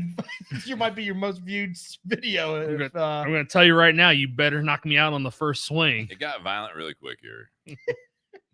Fall is here, and that's fall all. is here. My wife all. will track you down. By the way. Yeah, fans out here. Now we're going to turn this into a live. We're going to open a poll here. Who do you Uriel's think? out here. Let's find out. Jesus. That's a good golf stance in that picture of Uriel. I feel like we shouldn't have Tyler on. What are you guys doing This this is what fall? happens when you get Espinosa involved, pal. Oh, now you're saying that. Mike Dieter, fall equals violence. That's not what fall equals for me. When was the last time you guys were on Well, but no. Think about with the fall. That's when you have like the Halloween movies. It's fair. That is fair, actually. We had That a is black lot of cat violence. hanging out here for a while. We did, right? Really? All the Yeah. spooky shit and Like yeah. a legitimate black cat. Which is Oh yeah, it chilling. walked There's right now up. a family, so It I walked talked right up about to it. the edge of the garage. We had one black cat, feral cat, that would walk, and I'd see it on the Ring camera at night and all that stuff. But now Feral sounds like such a naughty word. it's just a word. Okay. But it's, Like feral's a naughty word. What the? I don't know. Just continue. I don't know. Please. I know, we're please, still for stuck the sake on of this podcast, please continue. What I was saying is, there's now 5 of them. So Oh, they're multiplying I like think they're rabbits. multiplying. I think there's or like cats. I think there's a family, and it's. I think Are they nice? They're not mean. So they're not But bad. I feel like they multiplied at a certain time of the year before Halloween. I think they are haunted. I think there's feral souls walking the neighborhood at this point. Start looking into burial grounds in this part of the Columbus, I'm gonna get jumped by a ghost on my way to my car after this, or a black cat. or a black cat. I'll post it in the community page if I have scars. There'll be a cat posting pictures. What do you guys? This is the dumbest part 2 I think I've been a part of. I think it's the best, honestly. Could be. Could be the best. Just do this every week. Mike, Tyler Jones joining us as always. Yeah. He'll be the remote guest like AJ Hawk. He's just like sitting there in front of him. Was it you? No, someone else said AJ Hawk was sitting in front of on Pat McAfee show. There's a bunch of books behind him. Yep. Yeah. But they're all like not labeled. They're all like facing. It's like a green pages screen. out. Yep. It's like there's no spines. Yeah. It's like, have you read any of those? It's like, what books? They're behind you. Oh fuck. There's no actual books. It's just a picture that looks like that. books. That dude's hilarious, bro. He's got the driest sense of humor. Yeah. But it's like, and he'll just throw in like, he'll just make like, oh, did you see what your buddy Bob Ritchie, did the other day, talking about Kid Rock or something like that, doing something controversial. Like and some Kid Rock. He'll just bring up like, who's the guy? Not Lionel Richie, the other guy who got in trouble peeing on people. Kind of R. Kelly. R. Kelly? Yeah, it was before R. Kelly. Little Richard. Little Richard apparently had like a dark past or whatever that came out in the last couple of years. I didn't know that. And he'll come on the show with a long sleeve shirt of Lionel Richie. AJ Hawk. Or Little Richard, yeah, AJ Hawkwood, and Pat would just be like, AJ, what's that on your shirt? And he goes, oh, I'm a big music guy, Wow. It would be like Little Richard or whatever. It's quite the show they have going on. Oh, it's the dumbest, but it's the best. The disclaimer is just blatant. Oh, yeah. Lou Holtz like narrating it. So bad. There might be some cuss words because that's how real people in the real world talk. It sounds bad. It sounds so bad. If you are young, please seek permission before watching. I do love that show just because the whole agreement is that even when it's shown at like 1 p.m. On ESPN, it's just flat out like they open up about the fact that they're allowed to say every word except for like an agreed upon like handful of words they can't say. Yeah. They can't say fuck, right? But they can say everything else basically. And apparently they've obviously slipped out because they're used to saying it on their YouTube show and stuff like that before they got on ESPN. And apparently, I was listening to like the episode 2 or the show like 2 days ago, and they were saying that after every time that we've absolutely let a fuck slip or or as much as we say shit and ass and stupid shits. And he's like, I haven't heard a word from ESPN at all because I haven't actually got one email or letter from anyone. So I can relate because when Paul Waller from Altadis USA originally, this is going. I thought you were about to say Paul Walter Hauser. No, Paul Waller, who is a high up now. He was the rep at the time, and then he was the sales manager, and I forget what his position is now. But we are sponsored by Altadis USA in the cigar community, which is like the corporate, them in general, the corporate, right? And he was like, hey, we'd love to support the show. And I said, well, here's the thing. It's like, I just don't want to be that. And we do some sponsors in the beginning of the show and everything else. But I was like, I don't want to be that whole, this cut of the cigar is sponsored by blah. This light of the cigar is sponsored by this. You can do it. And he's like, no. I just love the raw. Like I bet you Paul probably loves the Pat McAfee show if he watches it, because he was like, no, I love what you guys are doing. And he and Josh Bentley were in the old garage when we did our first sponsorship or whatever. And now I don't even think anyone from Altus really listens to it, but like probably not. Charlie and Travis were on recently. And it's like one of those things. It's like of all the cigar podcasts, it's like we curse on the show. It's like we talk about everything but cigars in part 2 and all that stuff. And they're like, yeah, we're in. There's like you guys and like Cigar Hustler are like the only 2 podcasts that really like they don't give a shit what they say. They're like you guys. It's just our platforms too, like Facebook, and it's like, oh, you're promoting whiskey and cigars, like, and cut your views. Right? Yeah. It's always a joke before we go on live. It's like we put us on the background, and Nate gets the alert. I run the Bourbon and BS podcast page. And I go on my page, and he's like, oh, I got the feed. And I'm like, nope. Oh, it took you forever to find it tonight. I had to go to the Bourbon and BS page because I log in as that. I'm like, Jesus Christ. No, I think football is a fun thing with fall. I like fall because it does bring back like memories of like hay rides and carving pumpkins as kids and stuff like that. Like there's some great holidays that really, it brings me back to when I played football. Well, yeah, football, but it's like these like American traditions, right? Are not necessarily worldwide things. We have Halloween, we have Thanksgiving, Christmas. That's a little bigger one. Yeah. But I still have people that literally don't. They mix up Labor Day and Memorial Day. Right. But I know September is still like summer technically, but it's like that. That kind of usually kicks off. Labor Day is kind of it's like pools close down usually. Right. Yeah. All the like the summer spots close down. Yeah. It's just Whitney Bay kind of is on its downhill trend and all that. Apartment pools are closing down, but they've held on now because I feel like they still do it. But you know, Mike Dieter says fall means wrestling season. He was a wrestler. He was on the podcast recently, and it's like, so yeah, fall sports start. So you're preparing for it. I do like the seasons changing. I mentioned earlier before you were here, it's like I'm not a huge fan of it getting darker earlier at night, but I love the fact that it's like, especially in the Midwest, it's like it can stay dark for me until 7, 8 o'clock in the morning. I'm good with that. On the other side of the clock, I'm good with that. I'm not a huge morning person, so I like that a little bit. So you can sleep in. My dog sleeps in a little bit longer. But it's amazing. Yeah, the job I had before now, I had to be there 6:45 a.m., 7 a.m., and I was there until normal, like 5 to 6, right? So it's like not super long days, but decent days. Right, yeah. And about a month from now in the fall, pushing winter, I'd show up, it was dark. I left, it was dark.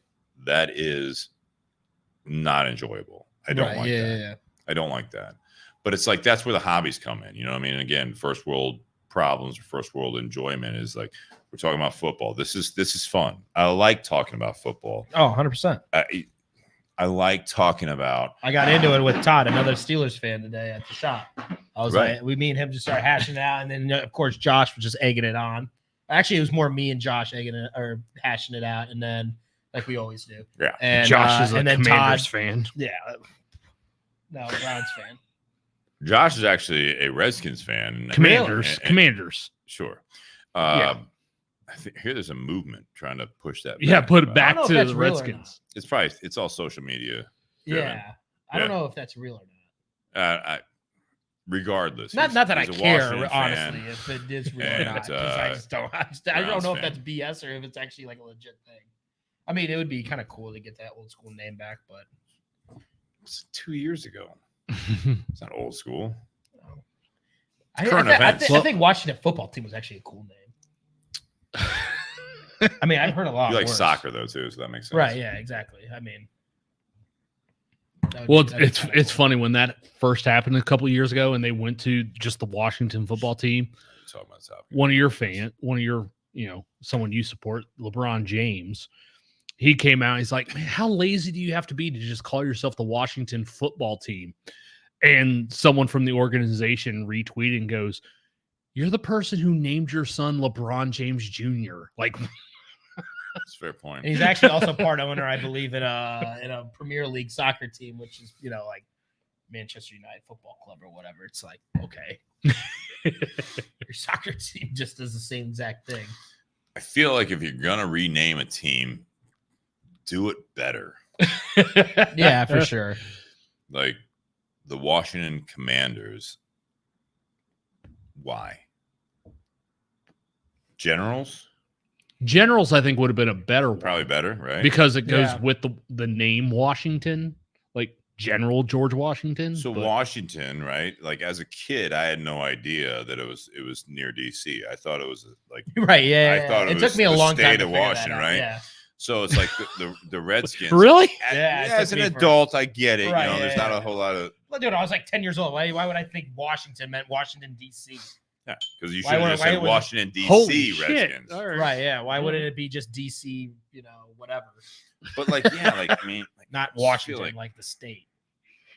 Like, the problem is you have a New England Patriots, but like Washington should have been like something like that, like Patriots, right? You know what I mean? Yeah. It's like the capital of the country. Yeah. Like do something like that. That would be.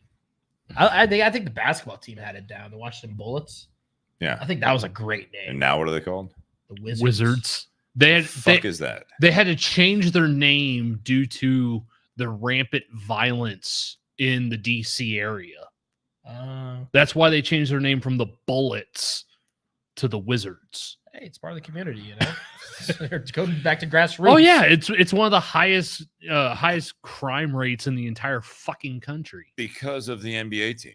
No, Clearly, no, right. But the thing is that people don't talk about is because it was propaganda. Well, no, I kind of see that, you know, because Harry Potter became big after that. They named it the Wizards, and all of a sudden there's this huge social phenomenon in the U.S. and elsewhere that so maybe they were onto something. You impact everyone with your NBA team. Bullets, people are killing each other. Wizards, Harry Potter becomes a thing. Might be a thing to that. Because there's so many Bengal tigers in Cincinnati or bears in Chicago. Shout out to Harambe. Jeez, what the That's when society went downhill. Is that the Bengals should have changed their name years ago to Harambe. The Cincinnati Harambes. Can't do that. No. Oh my God, dude, that'd be awesome. Well, you can't call them the Cincinnati Gorillas. That would just be taken way out of context. All right, now we're really, really, really going the wrong way on this. Right, yeah, that's very true. It's explicit. There's no filter on this, but I feel like we were just talking about that. The rawness of the program. With tact. Sometimes. Sometimes. Subtle tact. Oh God. What did you guys smoke in the first hour? I don't remember. El Gueguense. Oh, beautiful. What did you guys think of that cigar? It's good smoke. I'm a big fan of that one. That's a really good one. I thought that was a really good launch cigar for Nick. I think that's a really, really unique blend, and I think it really does give a good, profile for Nicaraguan tobacco and stuff like that. I'm a big fan of that one. We talked about the fact that it's Aganor's leaf at the time was Casa Fernandez, and it was something that had been proven, which I think Nicholas knew about. The fact that you go out with a safe core line where it's medium body, it's not too something strong. That anyone can kind of smoke. Yeah, anyone can smoke, and at the time, Casa Fernandez, their own cigars weren't really doing much, but they were making cigars with Dion Illusion. Yeah, these guys come out. Warp Cigars were using them, and we talked about it actually in part one. Like guys like us, BS Cigar Company. Yeah, absolutely. The first one came out and it was a Corojo. It was similar makeup on paper, but a lot of differences there. But all right, so guys, fall's here. What are you guys doing with your fall? All right, let's not talk about summer. What are we doing with fall before winter gets here? Before the first snowfall, what are you guys going to do with your fall? Are we going to do something with it? Are we going to enjoy it? Are we going to dread winter coming? Like, what are we doing? No, you got to embrace, winter. Fall.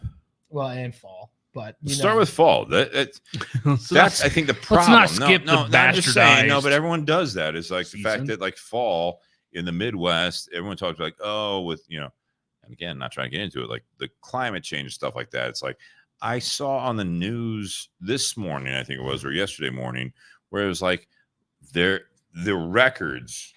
It was talking about climate change and all that stuff. Is that like the records was there was a year it was like 85 degrees on that date on October 10th. I think it was yesterday, actually. And it was like, 80, and then the first snowfall happened. It was like 80 years ago. Right. Yeah. So it's like, there's so like, this is fall. You don't know what to expect. Spring, you don't know what to expect. Summer, you don't expect. Like, you just don't, and in winter is much the same way, where it's like, I remember when I used to ride motorcycles and stuff like that, and it was like Thanksgiving break in college. There was like, I was riding a motorcycle, it was 70 degrees, like November 20, whatever. And then other times it's like, like on the flip side of that, spring, my mom's birthday is April 21st, and Facebook memories these days, I was taking one of my walks and it was like a major snowfall. Yeah. And then the next year it was like 70 degrees. Yeah. It's like, oh my God, like everyone overreacts to this. It's like no one has seasons anymore. It's like these are the seasons. Right. Yeah. No, fall's great. And you just gotta do what you just gotta take advantage of the stuff that Let's you say keep on keeping on. You can say everything is everything. Yeah, everything's I everything. feel like you don't have much. No, you gotta embrace, still being able to do stuff outdoors and stuff like that while you can. Before, like we said, the winter and stuff like that. Like going, like Mike said, it's hiking season and stuff like that right now. You go and watch I can go down to Brown County, Indiana, down Nashville, Indiana, actually. And you can go down, walk down some trails, go hiking and stuff like that. I can have a cigar with me, maybe pack a couple Busch Lights in my backpack, just enjoy myself with a Bluetooth speaker and some music. Sounds like a lovely day. I'm probably going to be doing very, very soon. But that would be that. I look forward to stuff like that. And, just enjoying college football. We got some great matchups this weekend. You got some NFL matchups this weekend. That's going to be insane. Yeah. It's like impossible to pick. Toss up. Yeah, it's a toss up Yeah. completely. But yeah, and then cigar business wise, this is time of the year where some retailers kind of slow down and stuff like that because summer rush kind of ends. So I got to also work harder and about making sure I hit my numbers a little bit. They don't, the orders aren't coming in as easy as they do during the summer for sure. So I got to be a little bit more out and about, but that's what I would do anyways. I don't take all gas, no breaks type situation for me all year round. So you were one of 2 reps that reached out to me about bringing more boxes on. No, it wasn't even me trying to add on to what you have. No, I was just making sure you were good in stock wise. But you got to start doing some more stuff like that. And, you just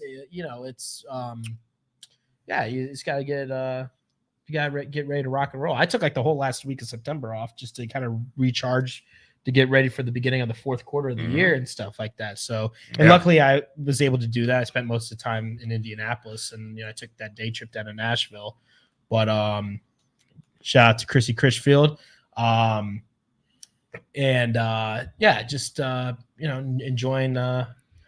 getting ready to finish this year strong and look forward to 2024. I look at it like the fact that when things are going bad, obviously it's okay to embrace that, right? Mm-hmm. But it's when you go into the seasons and all of a sudden it's like, because it's getting dark, it's like earlier, it's colder, it's these people that are like, it snow's right around the corner. And it's like, you see the forecast next week. It's like, stop doing that to yourself. It's not worth it. Like if you have major life situations, and I have a friend right now that's going through just the hits keep fucking plowing through. Yeah. And you're just like, man, it sucks. It had nothing to do with seasons. Just life is tough right now. Mm-hmm. That's fine. It can only be, I guess, even stronger when you're dealing with like it getting darker earlier, all the stuff we're talking about. Like that's fine. That's acceptable. But when you're just looking for things to complain about, like that's like, what are you doing? Enjoy it. Well, those are the same carve kind a fucking pumpkin. Those are the same right? kind of just Jesus Christ. Right. But do something. Go apple picking. But usually go on a hike. Go to like watch fucking football. Like just do something. Right. Yeah. Like, well, summer's so much warmer. What'd you do in the summer? Like, I don't know. It's pretty hot, so I stayed inside. Exactly. Like, Jesus Christ. It's like, spring's coming. My allergies are kicking up. It's like fucking Debbie Downer was a great skit at Saturday Night Live. And it's like, so I'm just not going to talk to you ever again because like everything you say is like, it's no matter what's happening, you find the worst in the situation. I'm not saying you have to find the best all the time, but just at least try to find something enjoyable. Yeah. Like, it's getting dark earlier. It's like, oh, what time do you work till? Like, I get off at 5. It's like, that's actually a pretty good thing. What time do you go to bed? I go to bed at like 9. It's like, so the good news is between work and the time you go to bed, you can watch a sunset. Oh my God. Like it looks like Sunsets are beautiful. Looks like a fucking postcard. Like this is your enjoyment for the day. You hate your life every 23 hours and plus a day.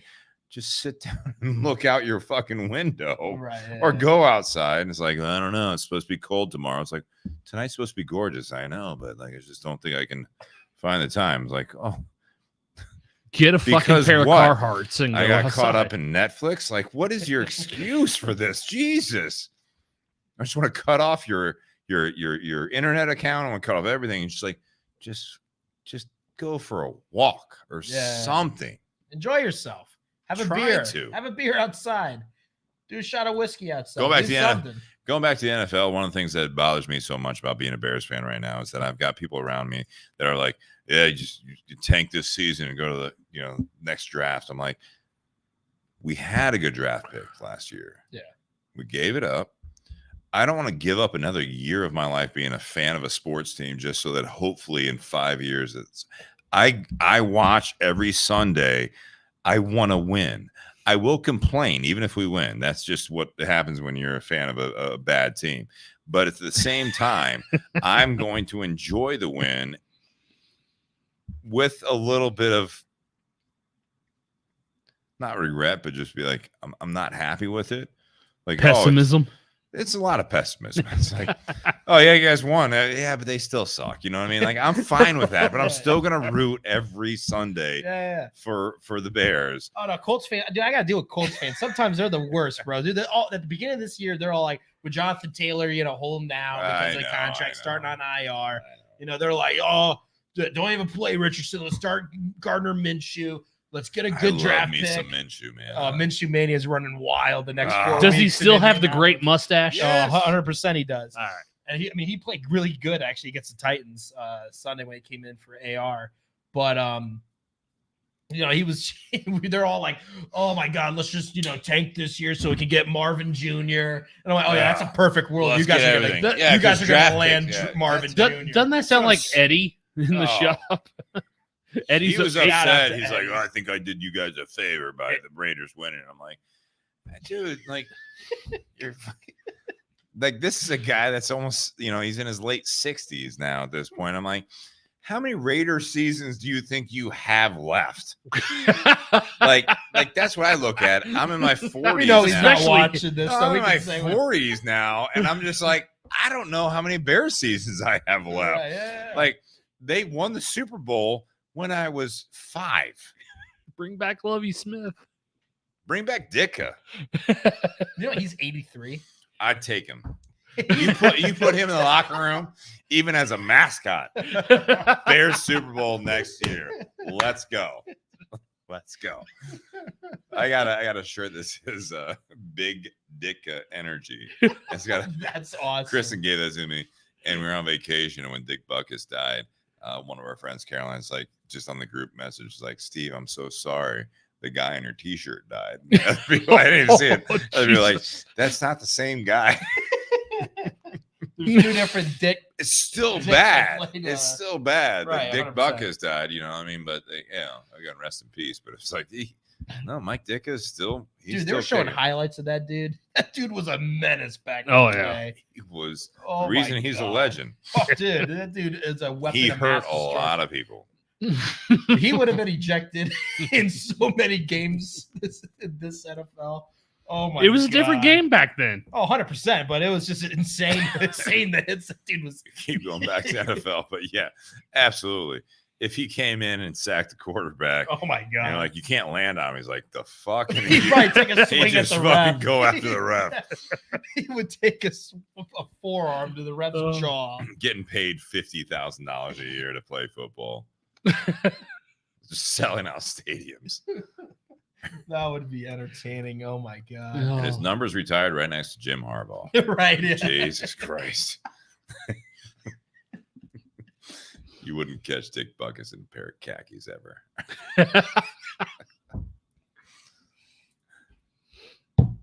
We should probably do closing remarks, right? Maybe. It might be time. Nate. I'll take some of that rye. You want to pour some? Yeah, I'm going to pour some. Yeah, I haven't had it yet. For me, talking about fall, it brings back 2 memories as a child. One was playing football. Obviously, at the beginning of the season, doing 2-a-days, conditioning. That's always during the summer. I had no idea you were an athlete. Oh, I was 3 sports. I feel like that's an insult, and also I didn't mean it as an insult. You're impressed. You're impressed, and also you're insulting Nate at the same time. I'm so sorry if you took that way. I did not mean it that way at all. I just never heard you talk about it before. What I heard was, like, even when guys weren't that good. What I heard was, I didn't know you were an athlete. What I listened to was, the fuck you talking about? No, it's like you hear the guy talk about how much of a stud he was in high school or whatever. He goes, yeah, I would have went pro, but I tore my, No, he never said that. He just my tricep, and it never was the same, But I've never heard him mention him being an athlete ever since I've known you. I didn't know you went to Bluffton. I had no idea anything. I got recruited. I didn't even know him. I know you say that. I got recruited to play football there. The only middle ground there is being recruited to play football in Bluffton. It's not like. Well, it's a D3 school, so there were no athletic scholarships. You should have just been like, I was good in high school, but I was not good enough. So they asked me to go D3. No, I was varsity. It's better than me. I was varsity 2 years. Anywhere. My senior year, I was actually one of the co-captains of the team. Do you have your Letterman's jacket? I do. You should wear it on one of the podcasts. I'll have to find it. I still have it. It's in a bag somewhere. But no, it does bring back memories of when I played football, even before I was in high school. It was one of those things because the football stadium at high school was in the neighborhood I grew up. Like we used to be able to walk to the stadium to go to the games. And smaller town? Yes. Yeah. Try that in a small town. Yeah. No. I mean, I love the small town thing where everyone goes to Friday night football. Oh yeah. Like old people that didn't have grandkids playing there. And they're just like, well, that was the thing. That was the thing to do. Yeah. That was the thing to do in our Mike Sauerball. Because literally, ladies and gentlemen, we have a legend that just tuned into the podcast. Michael Sauerball. Shout out, Mike. Hope to see you in Indianapolis soon, my friend. It wasn't as small as where Jess went to school, but no, you had the development there that was built. Friends. The development was built in the early '60s, mainly to house military families that were stationed at Rickenbacker. And that's where my grandparents settled. And eventually that's where my mom and my father bought a house.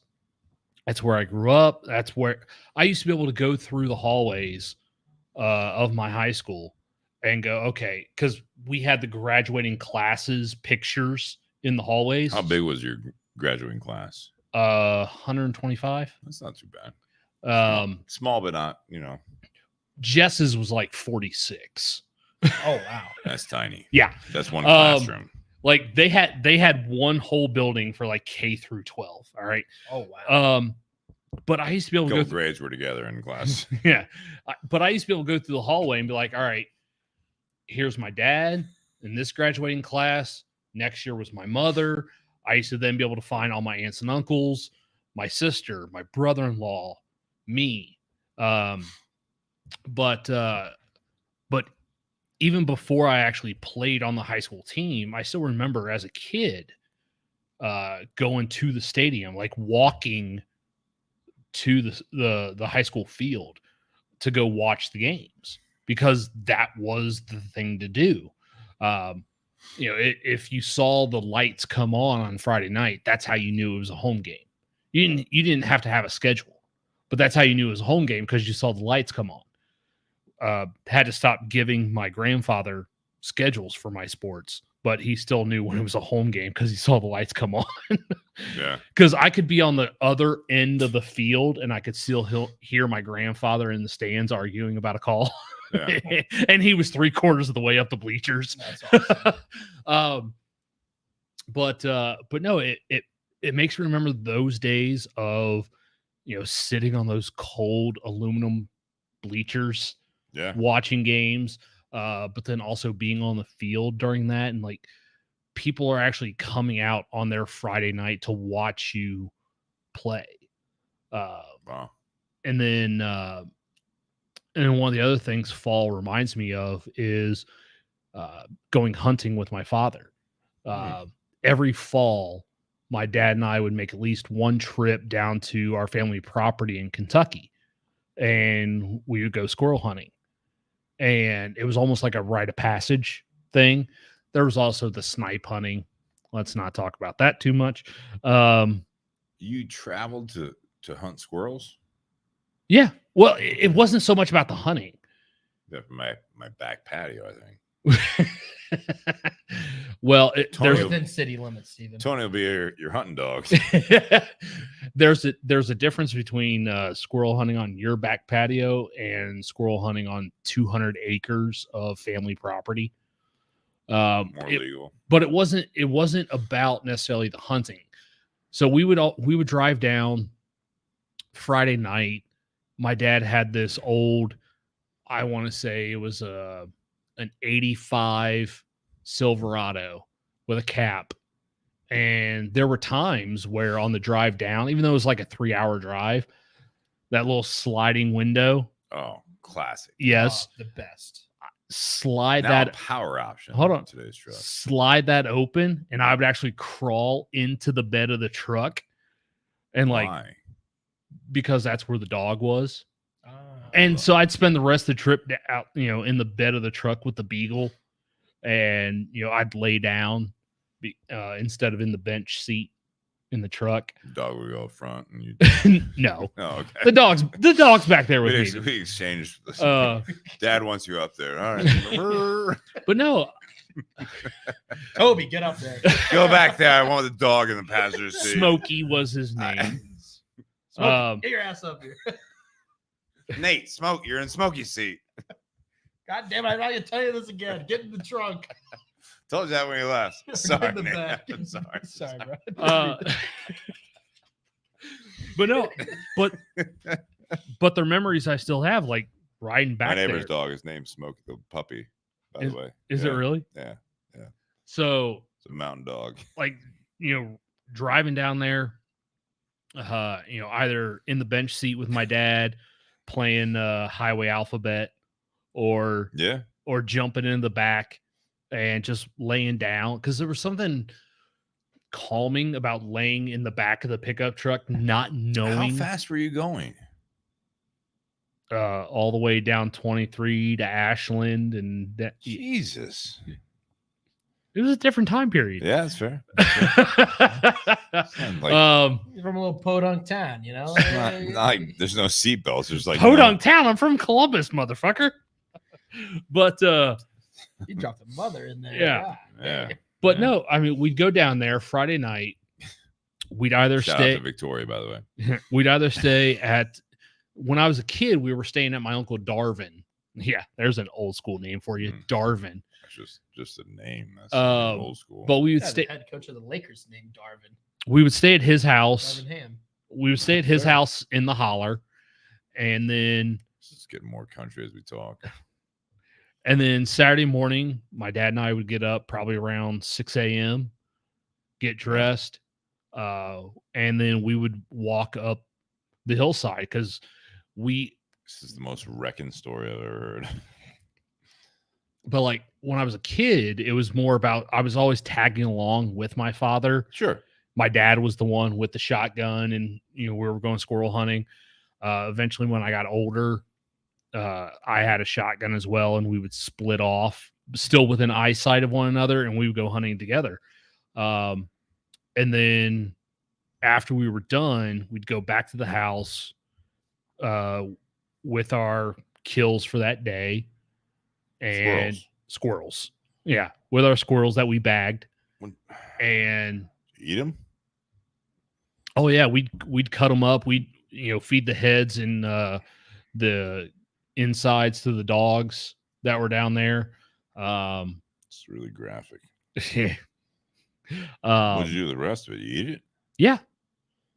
So cooked it first. my dad used to always go to Kroger.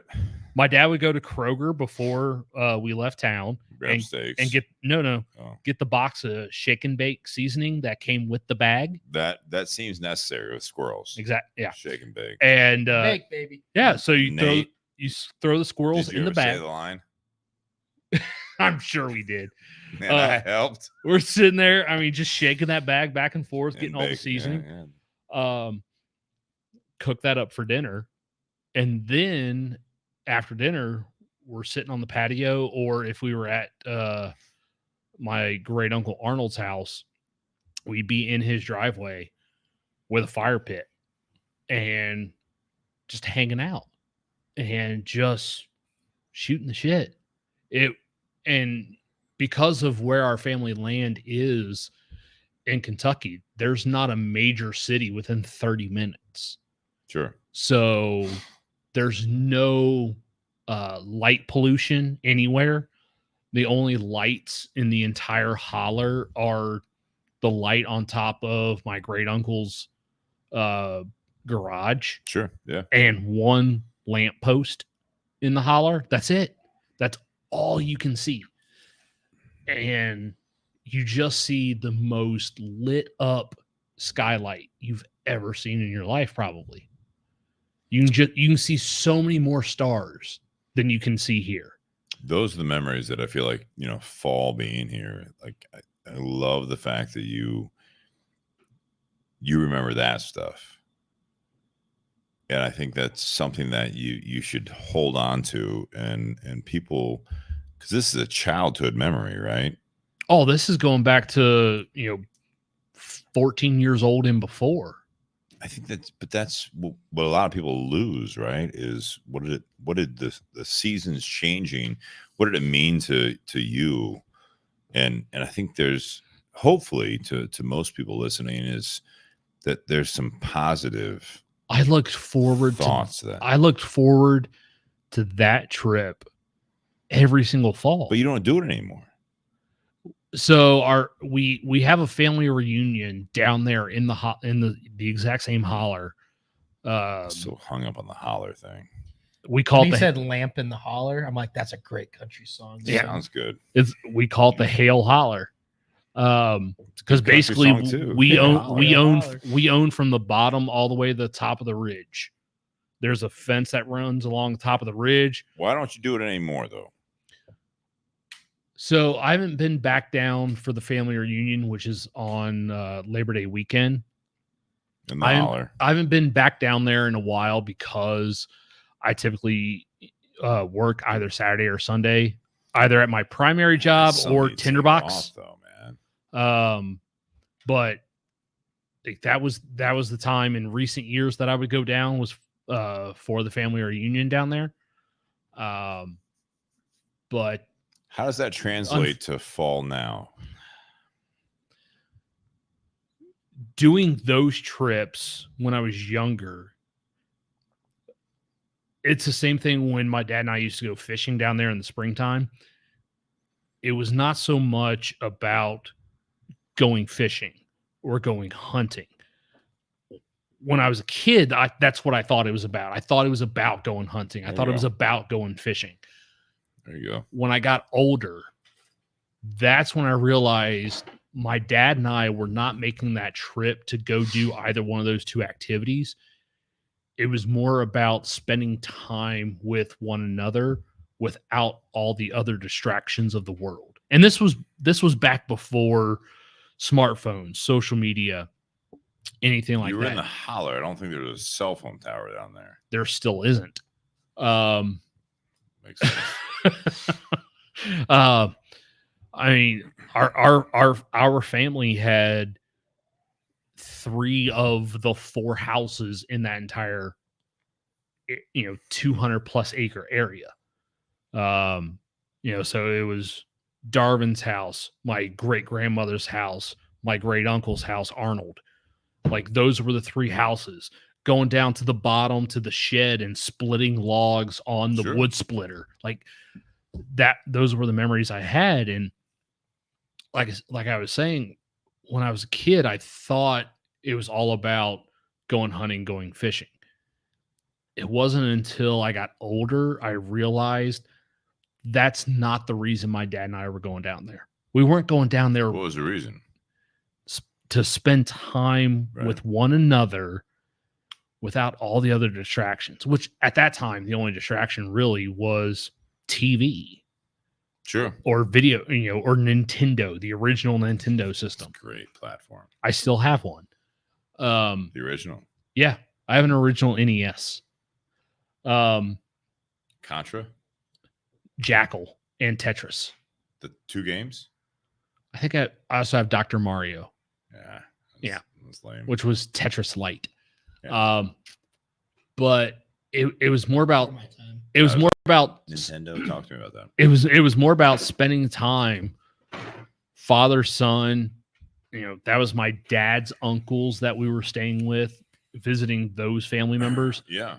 And I never realized that when I was younger. It was only until I got older I realized it was more about spending time with one another. So that was just the vessel to be able to do that. So what are you doing with your fall based on that's a great, I'm not like, that's a great story. That's awesome. I do love really that. Is awesome. Thank you for sharing because that. Having those memories, no one else has those. They have similar things, right? For me, fall was different growing up in the suburbs, but it was like, but what are you doing with that? So, or do you still hang out with your dad? I know you do, but yeah, do you have a you don't have any kids? So it's like, what is fall now for you with all that being said? And it's a great story, but like, what is it about fall now that you look forward to? It's kind of like what I did last night. So you did a fire. Yeah, exactly. So last night, instead of bringing a TV out onto the patio and sitting in the Three Seasons room that's on the back of our place, I went out into the yard, built a fire, and just sat by that without the TV. And, texted Jess like, hey, I got a fire going. You want to come out here? And the two of us sitting out there, obviously there's still, because of technology, the way it is, there's still the distraction of, looking at Facebook or looking at Instagram. Phone, you'd be on your phone. Yeah, exactly. But it was more about sitting next to the fire with her, kind of the way my dad and I used to sit next to the fire when we were down in Kentucky, like getting away from everything and having time together without all the other distractions. Makes sense. Yeah, that it makes a lot of sense, and it's impactful in a sense to me that you have those experiences, and it is unfortunate these days that you have to say that, like you and your wife. And I listened to what you said, and it was like, I texted my wife to come out, and then we didn't have our phones in front of our faces. It's like, yeah, we have distractions all the time. I think when the seasons change, no matter if it's fall or winter or spring or summer, whatever it is, I think that's the core of it for a lot of people. And hopefully you have good memories of those times that the seasons are changing, and it means something just because, like, from a reminiscence standpoint, right? Something you did that someone else, family, friends, whatever group you were a part of, that meant something. You did something. Nate, that's why I was asking you, is that you did all these things and it was a great story. It's like, what does it translate to, like, to now, to today? Do you think that you're living a life now that has that same set, like that same level of impact, or is it just, are you living off memories? Or do the memories actually translate to today? It's one of those things where how pure the moments were back then, and how we've had so many things pollute our lives currently. I kind of want to get back to some of those times when I was young and relive some of those with my wife. Like, these are the things we used to do. I would love to be able to do that with her. You should go down the holler. You know what I mean? Family holler. Go down there. Yeah. There's Jess still, and you. There's no cell signal, right? There is a cabin down there that we could stay at if we had to. That's in the family. Jess is electrics, like you can plug stuff in, right? Like, so yeah, right. Yeah, there's electric down there. Good. I should do that. The last time I've gone down there was usually the only time my family goes down there anymore is either for the family reunion or they want to go shooting down there because there's a nice bottom down there that we actually have cut a couple times a year for hay. When was the last time you were down there? I want to say 4 years ago. Yeah, we need to change that. I'm hearing these stories, and Tyler, you are. Everyone's listening to it. It's like you're talking about this. It's a very.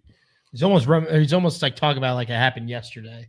Yeah, yesterday, awesome. And Yeah, also like forever ago, and it's like, but you still have the opportunity to do it. It's like, just do it. But I think a lot of people do that. They think about like the past. That's when the seasons change.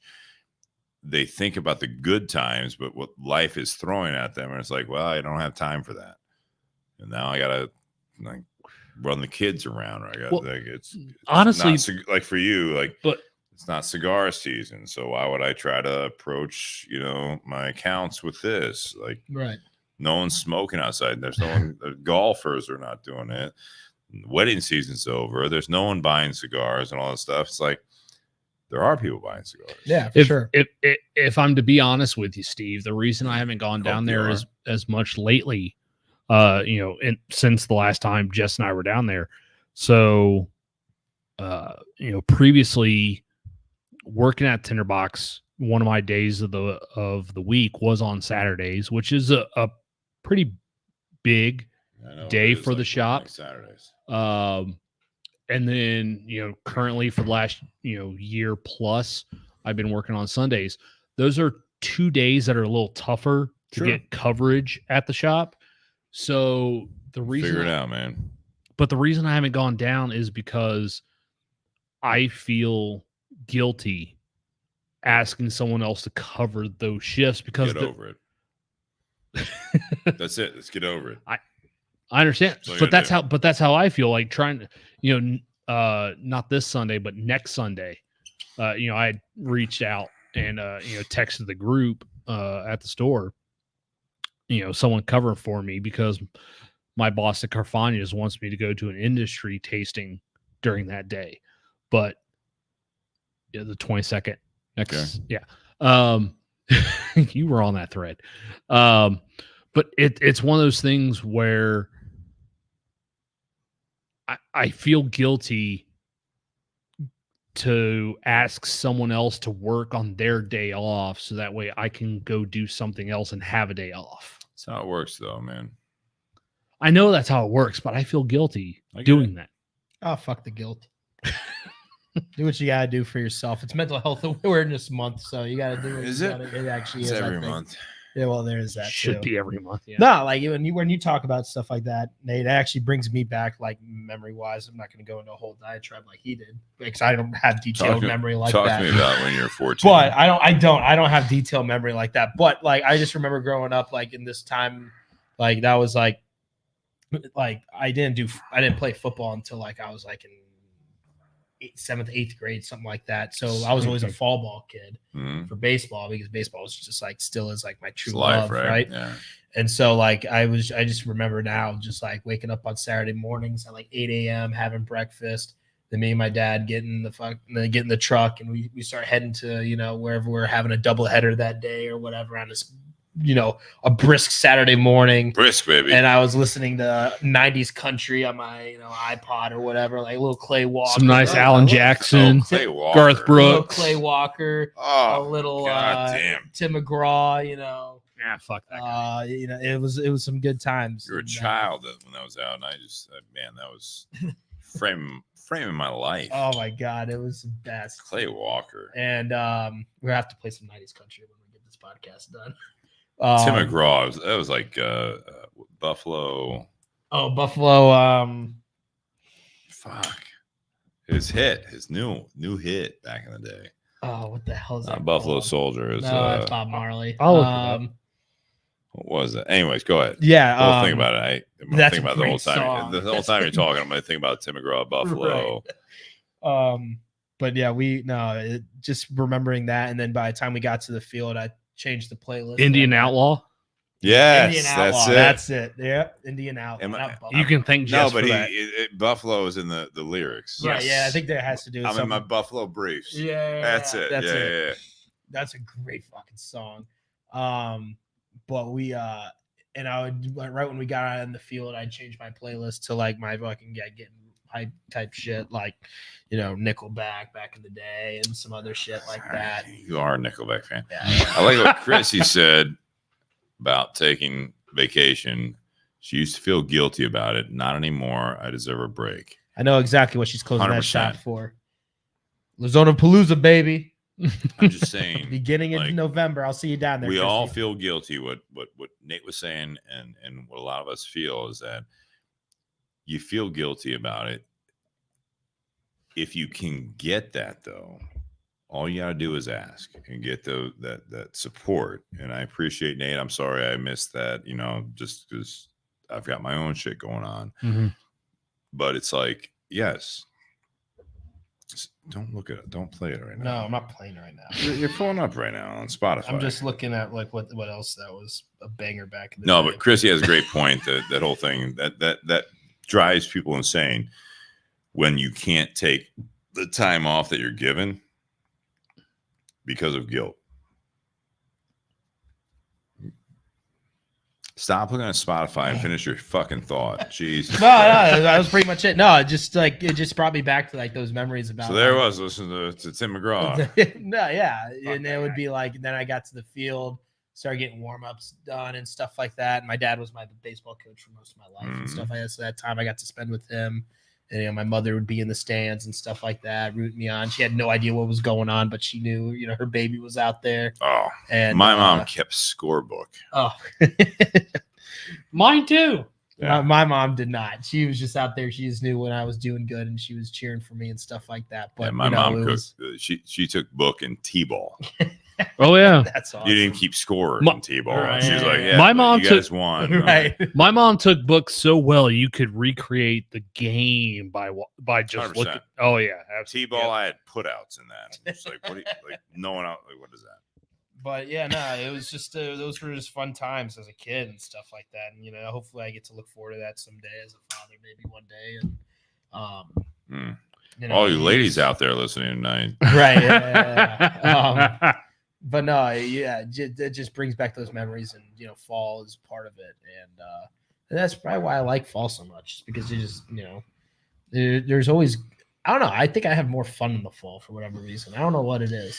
It's easy, right? So it's like you're not sweating. You right before winter. You're not like shoveling snow. You're not freezing your ass off. I think that fall is that in between. That's why spring is so great. It's right, both sides. 100%. Of this, right? Yeah. And I there are some years where we are in the Midwest in the U.S. is that fall is short, spring is short. But that was what I was talking about earlier. Is that when we had some nice weeks couple weeks ago before it got hot again, like it was like this, oh, it's so nice, oh, it's a great day, I was like, this is fall, right, let it in because it's gonna suck soon. Man, it's hot again. It's like, yeah, but it's still fall. All right, so don't go off of the calendar here. Like, this is what we do here. Yeah, like a couple weeks ago, I was at World of Beer on the patio having a cigar with a buddy, and I'm like, dude, we're gonna be like one of these days in about like 2 months where we could just smoke and drink outside. I left for Mexico. It was 80-some degrees, and I was like, it's gonna be 80-some degrees down in Mexico. By the time I get back, I was getting texts like, it fucking sucks here. I was like, I know it's gonna, like, I have an app. I see this. But I was in a pool on Sunday morning. And it was like already almost 80 degrees. And it was like, we don't have to check out till noon. I'm gonna take advantage of this. And so Kristen and I were out in the pool, our swim out by ourselves. And then we flew back to this shit. Wow. Glad to have you back, Steve. But I'm saying is that, like, tonight it's nice. We're gonna have a couple warm days. Next week it'll probably be shit. It's fine. Yep. You'll watch us. And it was funny because it was Hector, I think, Espinosa Cigars, that said that he actually kept track of the weather in Ohio based on our feed, because it was a matter of fact that in the next week or two we'll probably be in hoodies and beanies, and we'll be freezing. You'll have the cardigan on. Carhartt. Yeah, you always got it. He'll have the Carhartt. I'll have a cardigan. I love the fact that, like, with it being fall again, you guys are talking about memories, and I think there's so little importance put on those types of things because everyone's so caught up on like what's going on now. Right. And that's the whole thing I was saying about when the weather's changing. It's so nice when things are great, and everyone takes it like for granted, but they take it just like, oh, it's great, but it's gonna be bad next week. And it's like, don't talk about it. Just enjoy right now. You know what I mean? Like it is changing. Enjoy the moment. Enjoy it. So fall, remember what was good when you were younger about that. Nate, you shared a lot on that. Tyler, you too. And for me, I was like, fall for me was not as special other than it was nice to have it get cooler. It was nice to do the hay rides. It was nice to carve pumpkins. As I got older, I lost that. And it's like right now, it's like, but then again, life was simpler back then. It's always simpler as you were younger. Right. Yeah. And then there's always problems when you were younger, when you look back at it. That's why you get to the point you're at right now. Yeah. You're always going to have new problems, but I look at the seasons changing with this type of stuff. It's like when I was joking about it earlier is that, if Kristen wants to go to an apple farm, pick some apples, carve some pumpkins, I'm going to do it. There was a time in my life, like 5 years ago or whatever, like, last 10 years, that I'm just not over it, but it's like, I don't need to carve pumpkins. I don't need to do it. Like, I'm an adult. There's a lot of credibility to the point that the things that brought you joy when you were younger, for those that have kids or having kids, that's, I think, why it works. The reason that they not push in a negative way, but they push their kids to do the things they did as kids that brought them joy. It's fulfilling in two stages. The kids get something from it and the parents get something from it. Yeah. If you don't have kids like myself, it's like, I'm not going to go do that. It's very fulfilling if you do it, because it's if you don't do it, there's a lot of falls and a lot of years that pass you by that you haven't done that stuff, and now you're desensitized to it. There's no joy there. Everything runs together. So I look at it as like, fall is here. I hope you had a good summer. If you are more of a summer person in the fall or the spring or the winter, it's like, plan a vacation. Do something with this, right? Like, enjoy your life. We got enjoy some rye whiskey. Rye whiskey. We got way into the NFL stuff, and it's the same thing that I look at now at my age, the stage of my life, of everyone's like, oh, the Bears should tank it, Right. Or I talk to other NFL fans or college football fans. It's like, well, NFL more because they should tank it to get more draft picks. I'm like, I'm not going to waste another 5 years of my life just so that the team I support, that I have fun with, I spend money on, they're going to just like maybe do better. No, let's get a win today. I'm going to root for that team. I look at the same thing in my life, is that I'm not going to just hope for something better in the future. Fall is here. I'm going to enjoy it. Summer's here. I'm going to enjoy it. Winter's here. I'm going to do my best to enjoy it. You know what I mean? I'm going to enjoy the scenery part of it. And then take your vitamin C, vitamin D in the winter. And but I always look at it as like, I'm not just going to like tank. When we talk about NFL, just tank the season. Let's go get Marvin. I'm not going to tank my season. I want to have a win this week. Right. Yeah. Because this is what I do. I want to win this week. I want to win that week. Fall's here. I want to enjoy it. Winter's here. I want to enjoy it. Spring, summer, whatever it is. I want to enjoy it, and I'm not going to tank this season or this change in the season. I'm not going to tank it just for a better tomorrow.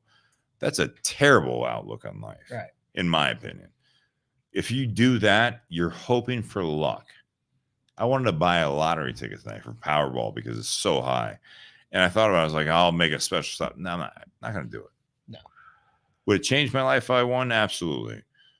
If I see someone else win, I should have bought a ticket. It'd be great, but it's a pipe dream. And the people are living in a pipe dream that they wait for the next season, whether it be NFL, whether it be fall, winter, spring, summer, no matter what it is. If you just keep waiting for the next season, you gave up on your life right now. And that's, for me, it's not okay.